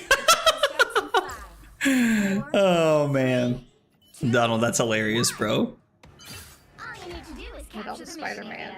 Got it? Spider-Man on your team are usually terrible. Oh, I know. I don't like this one's gonna be. Fuck.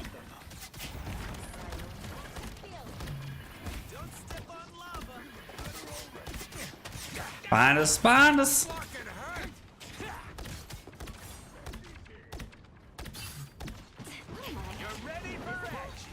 Feeling fantastic. This is a nice spot. Over here. Be careful.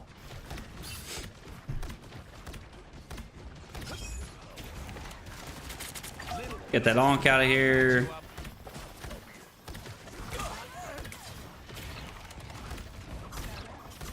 Where's our Punisher at? Go get him, big fella. Psylocke on the left. Tibido spotted bad guys. There they are. Day in the sky. The moon haunts you. Like I'm trying to keep you alive, Ben. That's much better. Ben, I'm behind. You're welcome. The keyholes break real nice. Please. Battlefield ready again. Ready for a boost? Go get him, Frank. Fucking helpful. No mercy, sweep the leg. Appreciate you. Spider-Man's over here. Check this place out. You're welcome. Markin is Ox. Honk's dead. I don't know Get that where. vehicle to its destination. Yeah, Spider-Man's like everywhere and nowhere all at the same time. He was still doing some sort of crazy instant combos, I don't know. I was just trying to leave spawn to see the objective. Yeah, Donald, that sounds very frustrating, to be honest. With the amazing Spider-Man. Pick up your toys. I'll patch you up. Get that vehicle moving again. Oh, just back up, just back up. Appreciate you.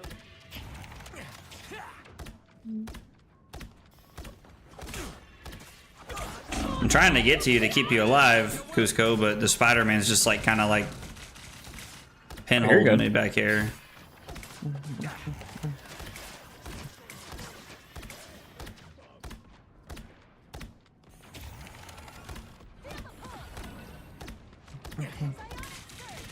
I'll patch you up.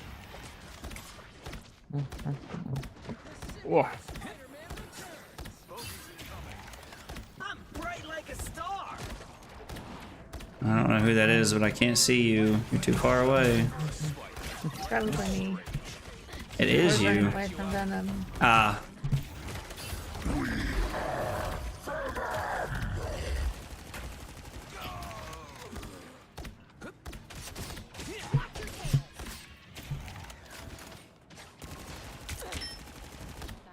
I'll patch you up. Yeah. See? Armor patch here. Pay up. Oh, dude, I got dumpstered by something. I don't even know what it was. Oh, Lord. I'll put this to good use. Things are gonna be different this time.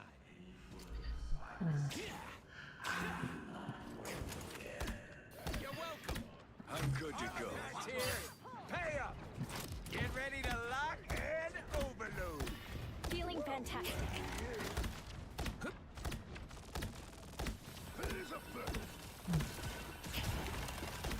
I'll Psylocke patch you on up. point.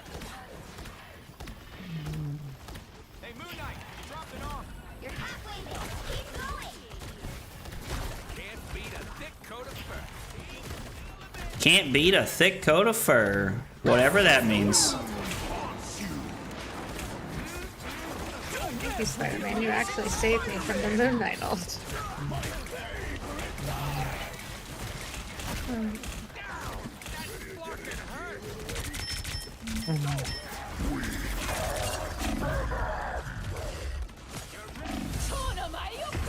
Yeah, I'm dead. Gotta drop my ult. Feel the pull.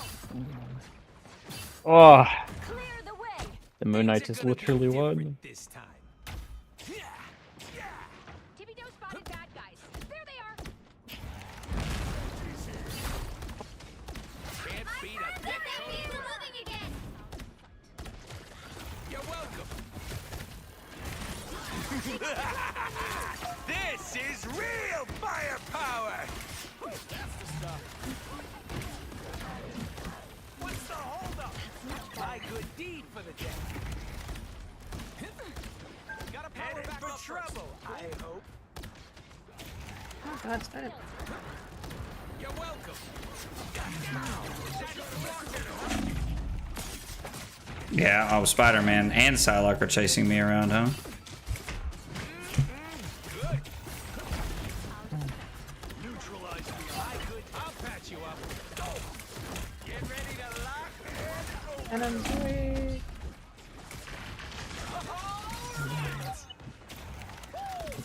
and off. Wonder what that's worth. Reggie's here.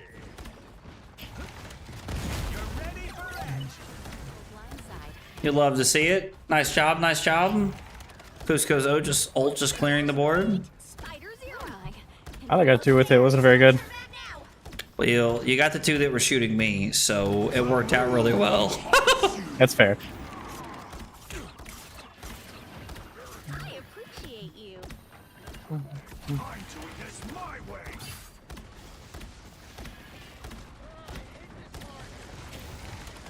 Blaze of glory. A magic arc. Ready for edge. Hey, is it not luck to destroy an arm? Force burst. See, I'm sparking help. Vehicle reached a checkpoint. Keep up. Done 400 damage. You love to see it. No worries. I've got your back. That's alright. Did you see that the no damage rocket guy finally hit GM? Or he had one above all, actually. Did he really? Yeah. This That's week. crazy. I think he did it with like only 400 damage or something like that total. That's wild. My good deed. You're ready for edge. 400 damage has to be like you accidentally like just hit the trigger or something. Basically. I think That was a it was like only option win a single game, and it was like deal 20 damage or something like that several times. Accidentally do melee damage. Need some ranged fire. That would be funny.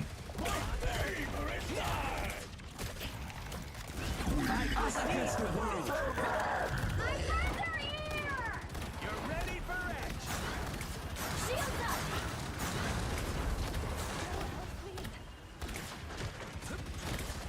That is much better. That's it. Don't let anything stand in your way. Kind of spell. I'll patch you up.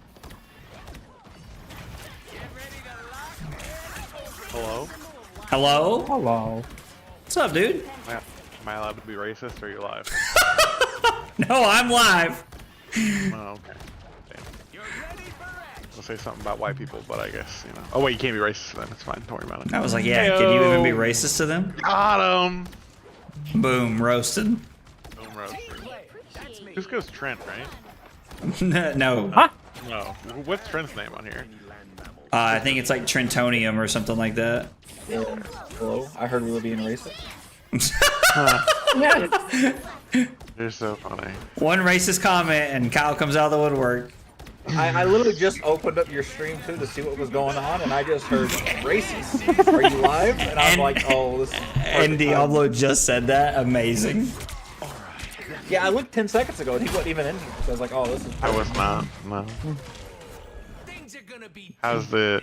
No, Cusco's like the Grandmaster fucking... Yeah. Shouldn't be playing in his lobbies. Yeah. That's Cusco. Down to That's right. Hi, Yeah, Cusco. he's 26 and Hello. 4 right now in our game.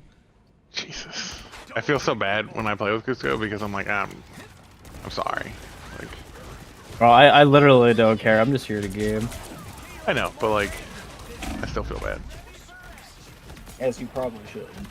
Yeah. Cusco's good enough though that it doesn't matter because he'll just carry us no matter what. I mean, It's like, I'm just gonna try and touch. But I get it.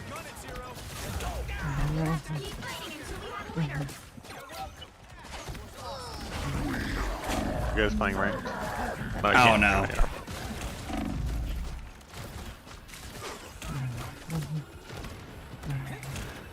Oh. The fuck was that? I'm dead. Shit. Is it Tiffany? Yeah, that was Tiffany. LOL, dude. I love it. Did you just say LOL? I did. Yeah. Laughing out loud. Lots of What love. that stands for. You know, holding your hand like this is very dangerous because your nails are very poking. Ow. Dang. Use. Wow, that was like some evil gremlin laugh shit right there, bro. You heard that? Yeah, hell yeah, I heard that. Oh, it's hilarious. I can't believe we lost that. Yeah, I did not think we were gonna lose that game. Yeah, Pockets, we got exactly one more spot, dude. And it's yours. Get your ass in here. No, I'm not gonna play. I was just coming to say hi. You're not playing? You wanna No. play? It'd be like, Diablo. We had a date, actually. Yeah, well, we could do this first. yeah. Kyle, you can do this first. Good lord. Fine, fine. I'll just make it that much heavier for Cusco. That's fine. I don't care. I'm damn big, and I've been cutting weight too. I'm Listen. sorry, Cusco. I'm still heavy. Either Trent's really tall or Zach's short. Because that video that he posted, damn. I mean, I would not exactly call myself tall. I'm like 5'11", but I mean, Trent's like, Trent's tall or you're short. yeah, that's what I'm saying. Like, I feel like it's kind of both. Like, So Trent's tall. Trent's like 6'4". I'm about to say Oh. Zach's not short per se. Per se. I mean, you know, I think I'm short. I'm short. Although I was Farley- informed this Farley weekend. short. I was informed this weekend by my good friend Taylor Crawford that the average height of Mr. Olympia is 5'5". So, you know, there's that. Yeah, buddy, you won't believe it. All those fucking steroids, they make it really hard to get tall. Well, okay, but usually people are done growing. Nah, that's probably not true. Also, like really tall people don't typically do bodybuilding because like proportions, right? Like, Oh, yeah, well, not just Well, I was like, proportions, it's- but also like it's- small band syndrome. Like, yeah. Oh, Well, I it's gotta also look really at hard this to look height. jacked at like 6'4", right? Like listen, tell that to at you, least in Jackman. comparison to the 5'5", right? Got more muscle to build. Hugh Jackman, Alan Richmond, or whatever his name is. Alan Richmond? What? The Reacher guy. Richardson. Oh, okay. Yeah, that dude. I mean, that guy has to be on horrible. roids. He has to be on roids. Yeah, so listen, so you gotta remember, The guy that right? plays There's, Jack Reacher? Yeah. there's performing enhancing not on drugs gear. that are illegal. Like, it's not. Jack Reacher's not on gear. At least as of the time of him filming, he wasn't obviously on something. I mean, I don't know Hey, he's enough not about John it. Cena. No, John Cena in his prime, buddy. He's natty, Oh. bro. Didn't Rock- you The hear him? Rock right now, he's on some shit. All natty, bro. That's what they No, say. buddy, he's pushing 50, and he. Magic is really cool. I've never played a lot of Magic, but she is a pretty cool hero. Like, she's pretty fun to play, man, for sure. Everybody want to play. Probably something that'll make me sad. I'm the brightest in the sky. What do you want to play, Kyle? Oh man, I really wanted to play the thing, and then Namor, and then Bacon Torch. Jesus. He's just being a troll. Take the thing. I was like, dude, I was like, Pockets and Cusco are not going to fight you. No, I don't want to play Tank down. We're getting poor, and you're going to be happy about it. Yo, Okay. Havoc, let's go. Thanks for the Prime sub, man. I appreciate it, dude. I hate I didn't get to see you in Charlotte this weekend, brother. Hope you've been doing okay, man. Before you attack, get ready. What does this shit do again? Is this the dive? Yes. We're underestimating my light. That's okay. Is that I more gotta luck finish on the booking my buffs stuff for this season, Vegas. or is he still the same? Collapsing again? Guess Wait, is who the same? Warlock. Adam Warlock. I haven't played in like 2 weeks. I haven't played new season. Yeah, he Bro, hasn't really gotten changed. I think. I was like, that was what Okay. we were talking about with Cusco. Like, I don't think anybody's buff, played right? in a couple weeks. No, Like, it's been a while. All you need to do is capture the mission area. well, dude, Havoc, I'm glad you came by, man. Carly has. I guess she's nobody though, so it's fine. And what? Carly's just been grinding out this this game by herself in ranked. No, Like a I psycho. haven't played ranked since Oh, they do not look happy. I got really angry. I didn't want was to play like- games anymore for like a It was week. like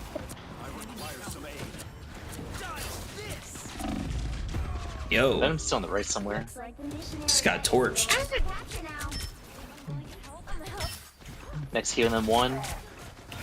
Heals on cooldown. Still burning bright, baby. They captured the mission area. oh, Venom on me.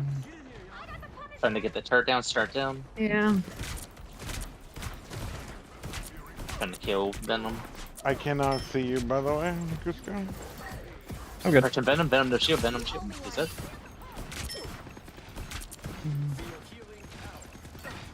Alright, pressure this. I got burst seals, got 2 burst seals still. Control seized.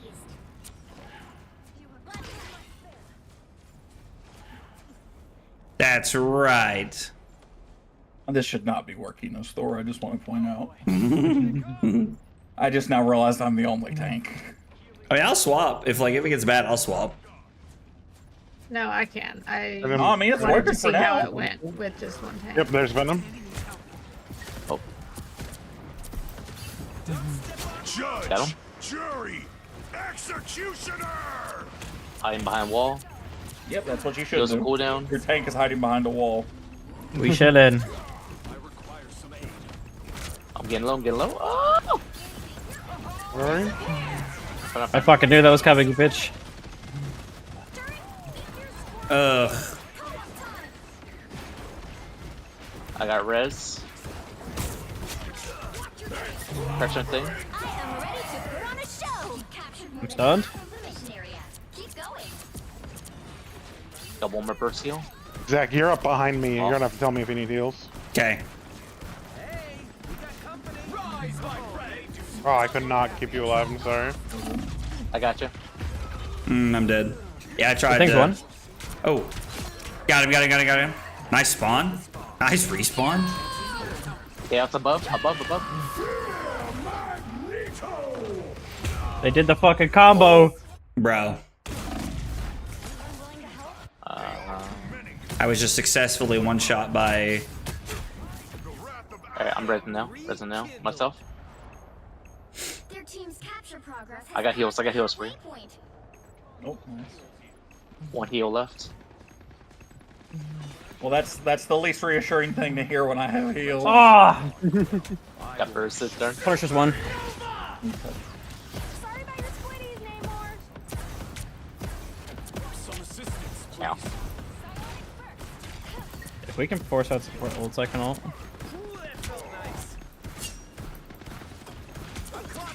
God, that miss appears almost gone. I could use a heal if it's convenient. I need a low. Thank you. And more, no bubble. What? And more, no bubble. I can't see him. I can push out.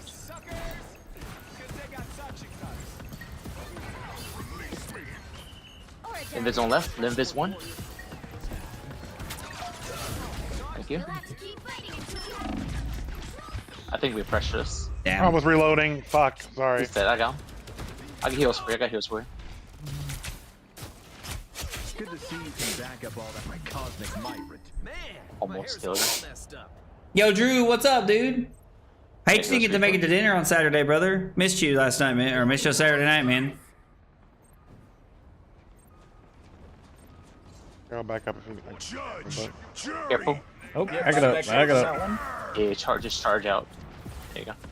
they don't look friendly. I got res Dune. Try and target the Luna. I am ready to Okay, never mind. Not bad. Okay, as soon as that ends, I'm gonna ult. Where is a heal pack? I got res ready. I'm gonna play safe. Thank you for the heals. First heals on cooldown. Healing Wanda's weak. 2, 1. Got Wanda, got Wanda. Nice. Good job. You got them all! Nice job, guys. Good job, me and Cusco, but mostly me. 21 kills. Jesus. Listen, Drew, I'm gonna hold you to that. I'm gonna hold you to that, Drew. I didn't use Soulbound once. I guess I should use it on Punisher alt. I guess it's the only thing really worth using it on. 30 seconds before you attack. Get ready. You guys are the coolest. I always thought so. Now let's kick some butt. Ellie, you're pretty cool yourself. Being able to Smacking my ass. Yep. do that. How's it Lol. All you have to do is listen. That's what I thought. Ah. Does anybody like Doom? He's such an The ego. battle's Subscribe to my OnlyFans. 4, 3, 2, 1. I thought you were on Only Feet. Got it? Whoa. Kyle's like, Only why pussies? limit myself? Yeah, I just blur out the feet on my OnlyFans. Yo, what's your wiki feet score? Yo. 14.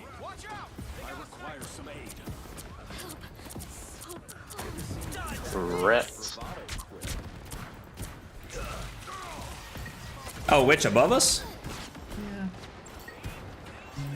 Heals on cooldown. Next heal in 5. Capture now. I think just I fucking stepped through that bubble. exploded. Damn, that sucks. I just exploded. I have located one of our opponents. Watch out, Cusco. Begins busted. I'm a Cusco for the burst. Aw, can I get you? It's all good. You know what? Tempo res. Let's do it. I need a heal, please. I'm back. Nice Punisher's got the turret on that corner.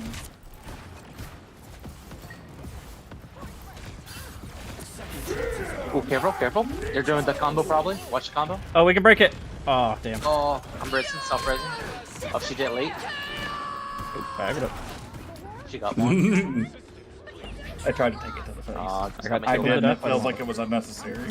Darn. I'm backing up. Leave me alone. Ah, damn. Double KO. The cosmos heals you.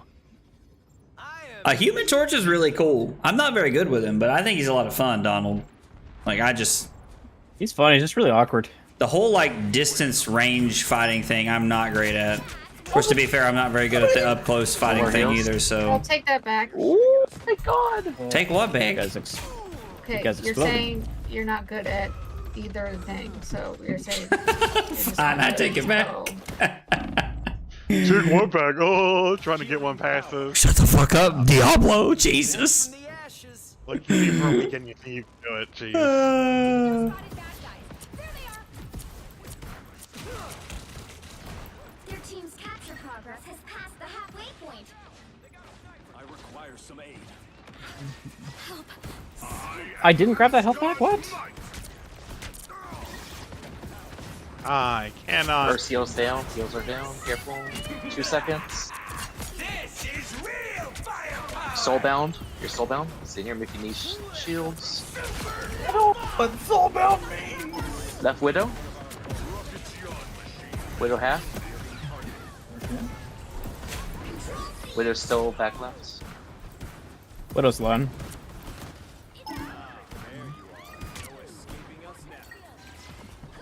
God, just die.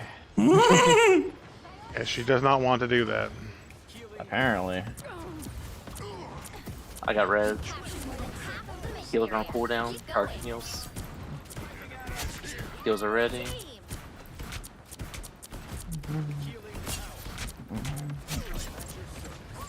Heals on cooldown. Man, I can't see you around there, buddy.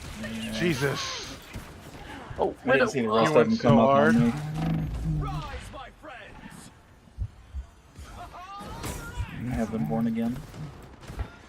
Like a day at the spa. Nice heals, nice heals. Together. Second chance is over. Glory's almost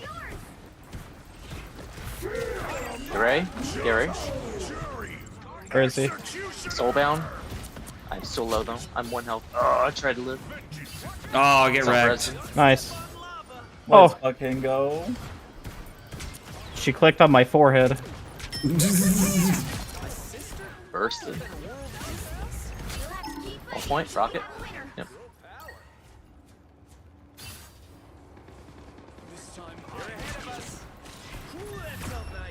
You love to see it. Nice job, guys. Easy. Easiest game I've ever played. I'm going to bed. Have a good night, everyone.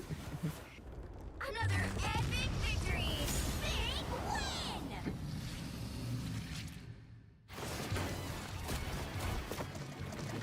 Yeah, you can't. You just gotta assume that if you're playing with Cusco, he's gonna get MVP. It does happen quite 29 regularly. kills, 20 final hits. No, and that math checks out. Zach, I like your 8% accuracy. Thank you. 8% accuracy, 6,000 damage. I personally feel like I was robbed of an animation there at the end, but whatever. You know, that's cool. You pulled the Diablo. Good job. So, Diablo, I don't think you were here the first night that happened. I had like 4% accuracy, and Carly went, "Wow, those are Diablo numbers," and I fucking lost it. Damn, thanks, Carly. You're welcome. Oh.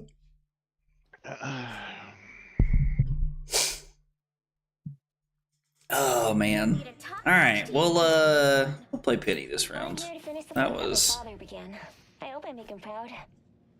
I'm D- feeling. DPS is like not to my throw thing whales tonight. at people. Yes. I'm just gonna keep throwing nuts. That's nuts. I'm gonna do this, but if it's bad, I'll switch back to Cloak and Dagger because aiming. Okay, Cusco. If you decide to go triple DPS, I'll go support Super Cusco. Alright. What lineouts can we do? We can do that. Or we could do. Hi guys, I'm Aquaman, but if you bought the Great Value brand, and First of all, Namor was invented first, so stop it. oh well, Do you truly believe you can stop my grand scheme? so was Michael Myers. I guarantee you, everybody knows who Jason Voorhees was, though. Okay, what? I actually feel like there's a heavier chance of people knowing who Michael Myers is. Yeah, exactly. But Yeah, Austin Powers. oh my god. You guys should have heard her fucking laughing the other night when we were watching something and she heard the phrase ham sandwich and then it just turned into like a 20-minute laughing spree. If you can. I can't peek. I'm trying. I'm trying to hear you. Okay. Oh. One Groot. One Star-Lord. One back line. If we can't get out of here in a minute, I'll just swap to Strange. Just needed a few repairs. That's fine. We're putting pressure. We're fine. Stats getting torched, getting human torched by Carly. I like that. Who said that? Donald. Oh, that may hurt. Oh, yeah. You fucking exploded. Yeah. Okay. Wow, what is killing you? I'm playing Strange. I'll just play the character that's secretly a DPS. It's fine. Man, Namor's kind of nice. Dude, Namor's awesome, bro. He's really good with the team up. I'm He's about my to say, I'm secondary. just Behind you. Octopus Behind is- you. Forward. Star-Lord. He's low. He's one. Yeah, the frozen turret's actually like cracked. Yeah, the amount of calamari I'm throwing around is just I mean, Yeah. If you only play have it correctly, you first can. time. Yeah, you're a Star-Lord. Yeah. and then if I'll you need play, to get a hit or two on somebody. I mean, my accuracy's gonna be shit, but that's a. Vehicle reached a checkpoint. if you play it correctly, you should basically always have 2 turrets up. Well, note to myself, I've been playing Namor wrong. Huh. The more I you don't know know. why I'm not shocked by that. The more you know. Ooh, I'll take that. Okay. That's alright. Now I go rest in the back. One Bucky. Bucky's dead. Torch is one. Torch dead. One Groot. It's okay. Admit it. You need me. Yeah, get out of here, you tree looking ass bitch. Wowie wee wow. These waves will not break. I'm chilling on the goat. What? Yo, what is that what? ult? Oh, what is that?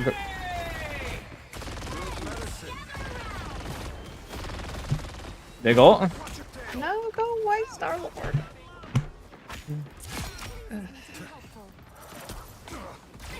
Face them. I may be able to get out. Yep, I'm good. Balled behind you. Breaking wall. Pressure in Star-Lord.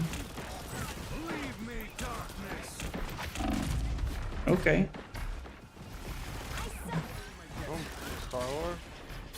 Yep, behind. Star-Lord? Star-Lord 1. Get that vehicle moving again. Enemy in front of us. Breaking walls. Watch your tail. I am strength. And going in. I'm jumping right on top of that.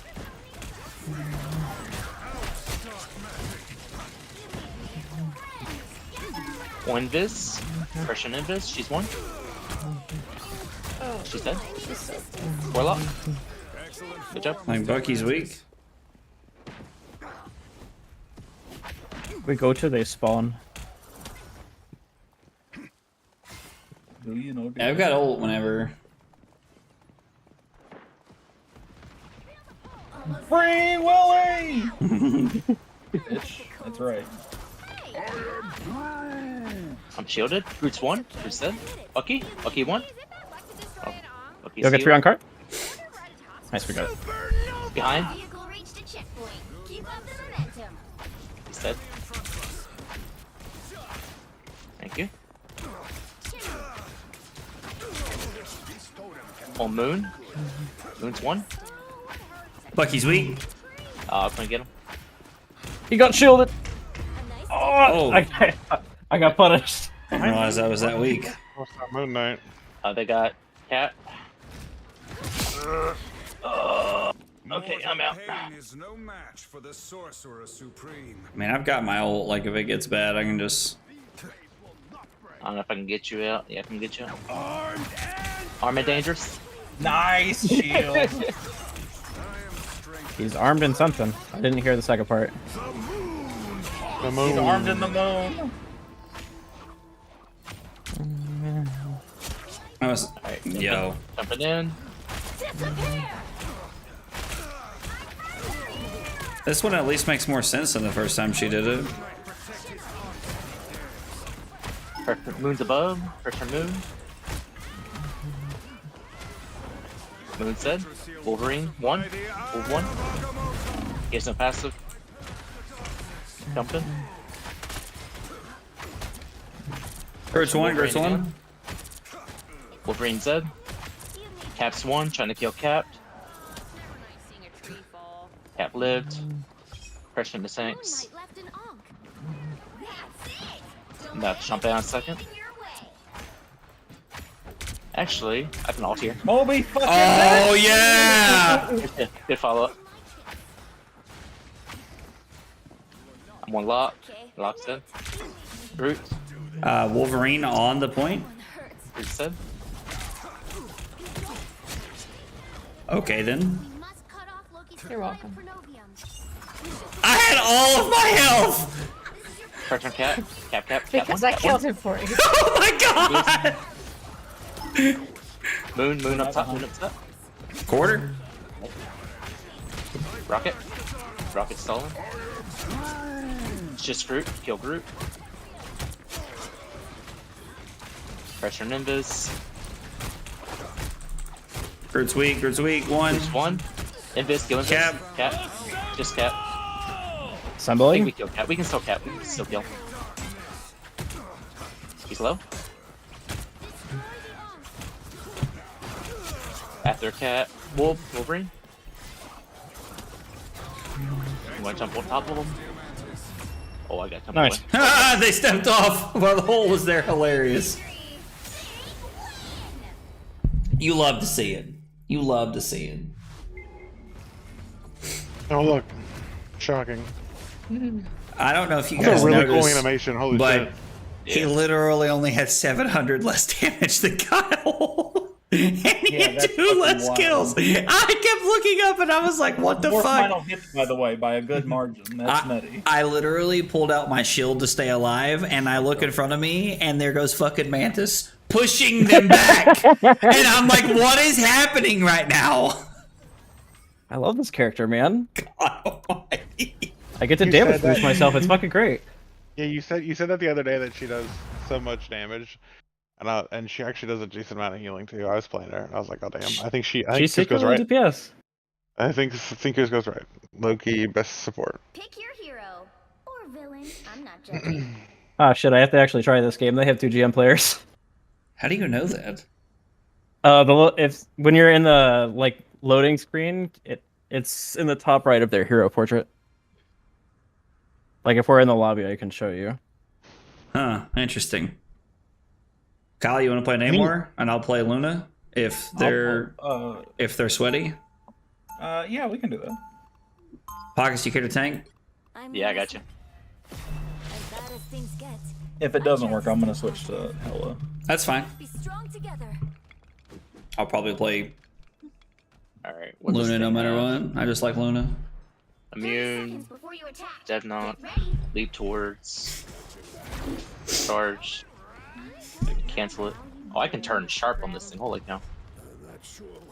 Yeah. People treat Hello. Hello. Hello. Hello. Anything else I have? Cool. You know, how long before the horse dies and Aggro goes back to Vi? I mean, dude, after beating the horse on Fight tonight, like, it may actually just be time. See, I told you the horse was dead. You didn't believe me. No, I did not. Yeah, winning that game tonight, I was like, you know what? Might just be time to hang it up, boys. They're in the middle area. I was just fighting them up there. Lucky? Oh my god, that felt good. That felt really fun. Oh, he's great. Yeah, it was funny because one of my Watch friends, like she plays. 2 videos a thing. That's the only thing I need to do is charge, 1-2 punch, Oh, and know when to jump to LS. That's really it. yeah, you guys might actually know. Well, Aggro might know. But yeah, Caleb plays Marvels too, and he got whatever Grandmasters. He's like, I'm gonna get demoted. Jason Namor? Oh, did he actually get GM? Yeah, he did. Yeah, I don't know his last name. I just know it's Caleb, and he plays for them. So, Yeah, Calum Eurobs, I think. Eurobs, That's something crazy. like that. Yeah.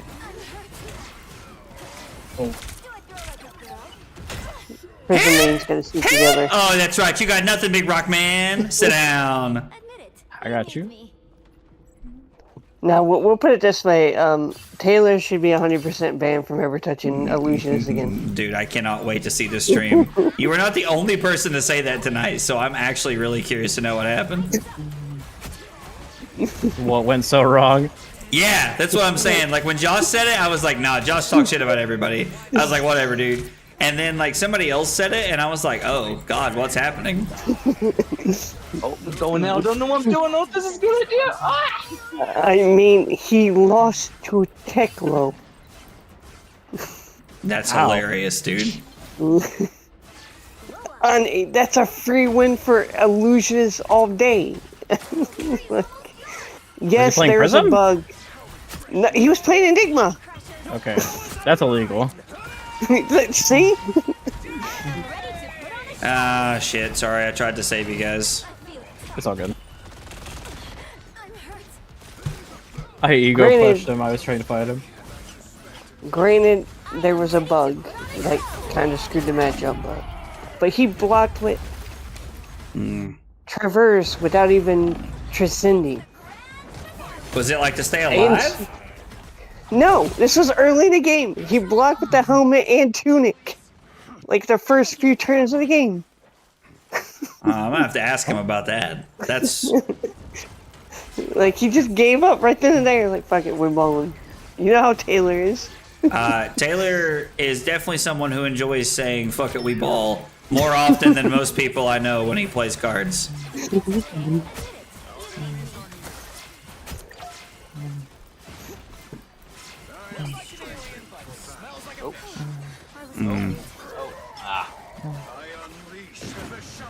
Oh, nice ult. Nice ult. Nice. Let's go. Big The combo. fucking stun and the Shamu. You love to see it.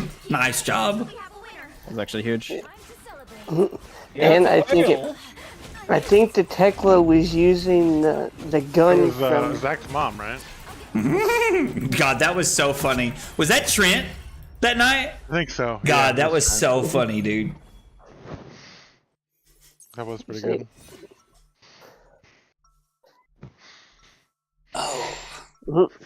It's like, is that a bottle of wine in that flipper? Just like, I don't know.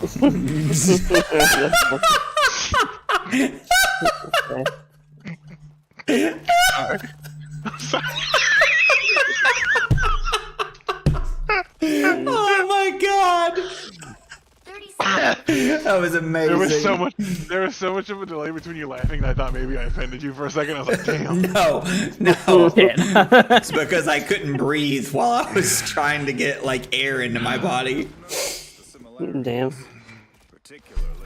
Yo, James, did you almost get kicked out of a side event for altars? Because, dude, I have to tell you, like, the judges a couple of times told me I couldn't use my Aurora altar. So, thankfully, I always keep my actual Aurora with me. Did you switch to group Why are just you to not try and allowed trap to them out use there? an altar? Apparently, Yes. it's like an LSS's official policy. Yeah, It has to be it has to at least have the official card.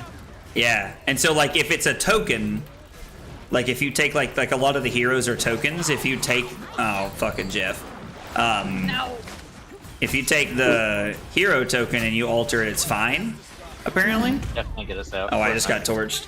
Yeah, But if tokens are you fine. if you have like if you have just like a different thing, like a completely different one, like that's not like the actual hero, like you can't use it. That's weird. Yeah, like I don't know. They didn't used to be very strict on this kind of stuff. It used to just be whatever. And so now like I have the actual Aurora card and my actual Victor card in my deck boxes at all times. Yeah, I've only ever had it be a problem once because I used to use the Marvel Icelander, and it's the young hero. Oh yeah. But Yeah.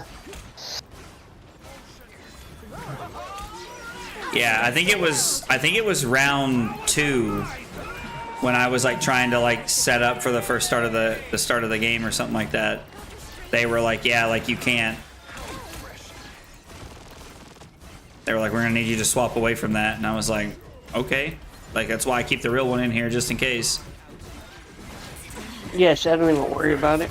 I mean, I'm to the point if I go to bigger events, I wouldn't even run the foil cards. I'll just run the normal ones. yeah, I mean that's why Fino said he stopped running foils.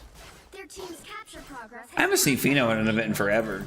Further back up a little bit. Yeah, he kind of dipped out after Barcelona for a while. Yeah, I'm gonna say. Oh, that's awesome. All right, ready for clobbering? Clobbering.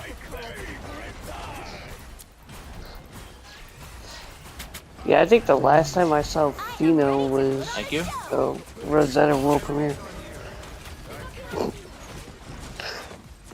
Pulling Jeff. Jeff 1. Got Jeff. On point. I'm just glad Fucking that daggers above, I think. I'm trying to get the Bucky up the point. Trent got top 8. Oh yeah, dude, we were all so pumped for Trent to make top 8, dude. He was living on cloud 9 on Saturday. Well, no, because you weren't there with the. I don't know what he told you the whole story, but you weren't there at the RTN. And like he was, I got melted by his ult. I went up Pretty there. sure that's one of the GM players. He let me the provokes, because I ordered them and they ain't came in yet. Needs a snowball in the face. Then he gave me the commons because I ordered those and those ain't came in. And so went there and playing, and I wasn't even prepared. Like, I didn't practice. I didn't even plan to go to the damn RTN. The only reason I was going was to hang out with Trent. Yeah. So I went and I won the first game, and Trent lost his first game, and he was bummed out about it. And then second game happened, and Aurora fucking steamrolled me. There's something I can do. 30 seconds before your turn. And Get ready. Trent lost and was 0-2, and he was so depressed and down, like he was not himself. Dude, I get it. It's tough when you lose at those, especially at the local events. It feels bad. After the battle if you want. Well, it wasn't that. It was not just the local events. It was the fact that it was his last chance to get the Nats. Oh, And he yeah, for tried sure. so hard. 3, 2, And it was like, I sit there and I tried to explain to him that it's just a bad day, that to gym roulette, you should not let this stop you going if you're going to go to Vegas. Like, don't let that stop you. You don't have to go to Nats. There's side events. Oh yeah, he's still coming. He's playing at the Calling. He said him and Ashley are still coming to Vegas. Right. And then, like I said, you know, when they did all that stuff, and when he went whatever, and I think that gave him his confidence back on the hero is when he got top 8, and I think he needed it more than anything. Because, you know, I've been playing a long ass time, and I may troll the shit out of everybody, but You definitely troll the shit out of everybody. That's for damn sure. I'm to the point where I realize that the gym roulette is real, and people have bad days, and Oh, for sure, dude. and Flesh and Blood is a mental game as much as it is a skill game. And unless you have that mentality and that mental game and be in that good mind state, you're just gonna trip up and Hey, you dig gotta be yourself willing down to a deeper hole. you gotta be willing to take the hits and keep on rolling. That's for sure. Right. Oh, I missed him with the freeze. Oh, just like I told you. damn it. You know, like I told Trent, you know, I go in with absolutely no expectations. Nice old I'm just there playing Flesh and Blood and hanging out with Telegraph friends. at all. Oh, That's how I look at it. keep going. That wasn't good enough, apparently. It happens. That's one ugly backup band, Namor. So get out of here, Namor's turret. I've got my ult when you guys get back. Let's just get close and then we'll dive in with it.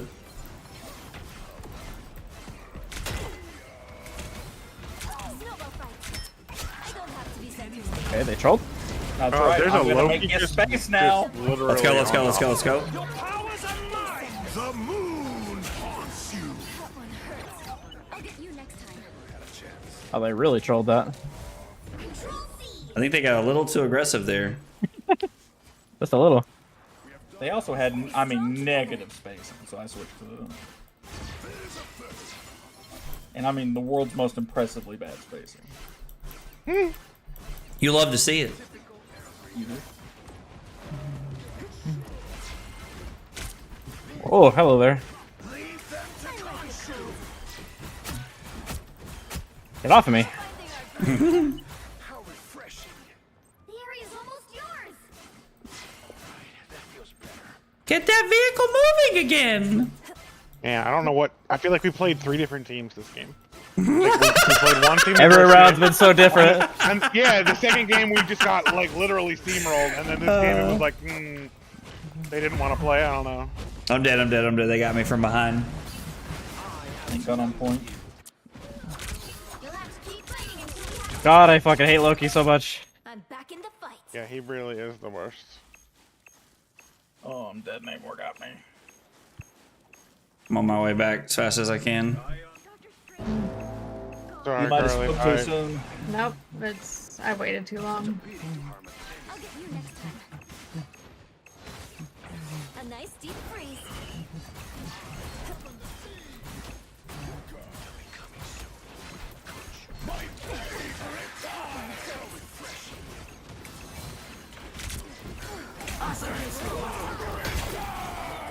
Oh, I fell. Damn it. Oh, get off of me! Get away! Damn it. Yeah, I'm dead again. Just die on point if you can.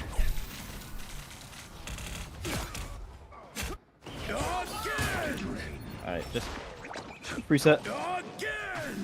I've still got songs to sing. My ult's at 70. We can all group up here. My ult's ready.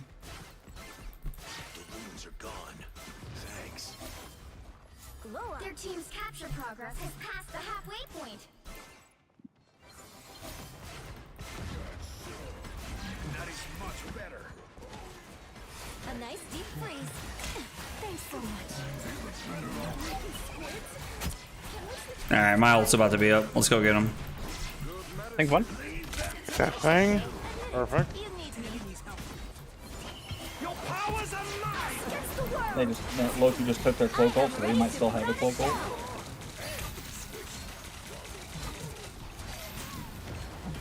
They've almost got it. We're finding our groove. Okay, Killface. Take it down. Oh, there we go. Works for me. God damn. That's what I get for talking shit, I guess.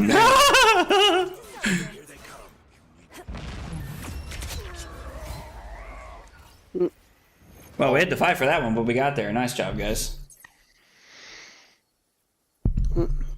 I enjoy Cloak and Dagger. Cloak and Dagger is pretty good. Yeah, Cloak's fun. Victory. Well, see, I'm surprised you didn't suggest that one for me, Aggro. Like, the versatility of it. You know me, I enjoy versatility. Listen, Cloak's great, man. It's a healer and a damage dealer. Why do you think I play Prism? Illusionist. The versatility. I am thinking about Enigma for PT. Mm. All right, I think that was a good one to end the old stream on. Here, give me just a second. I'm gonna wrap up the stream, guys.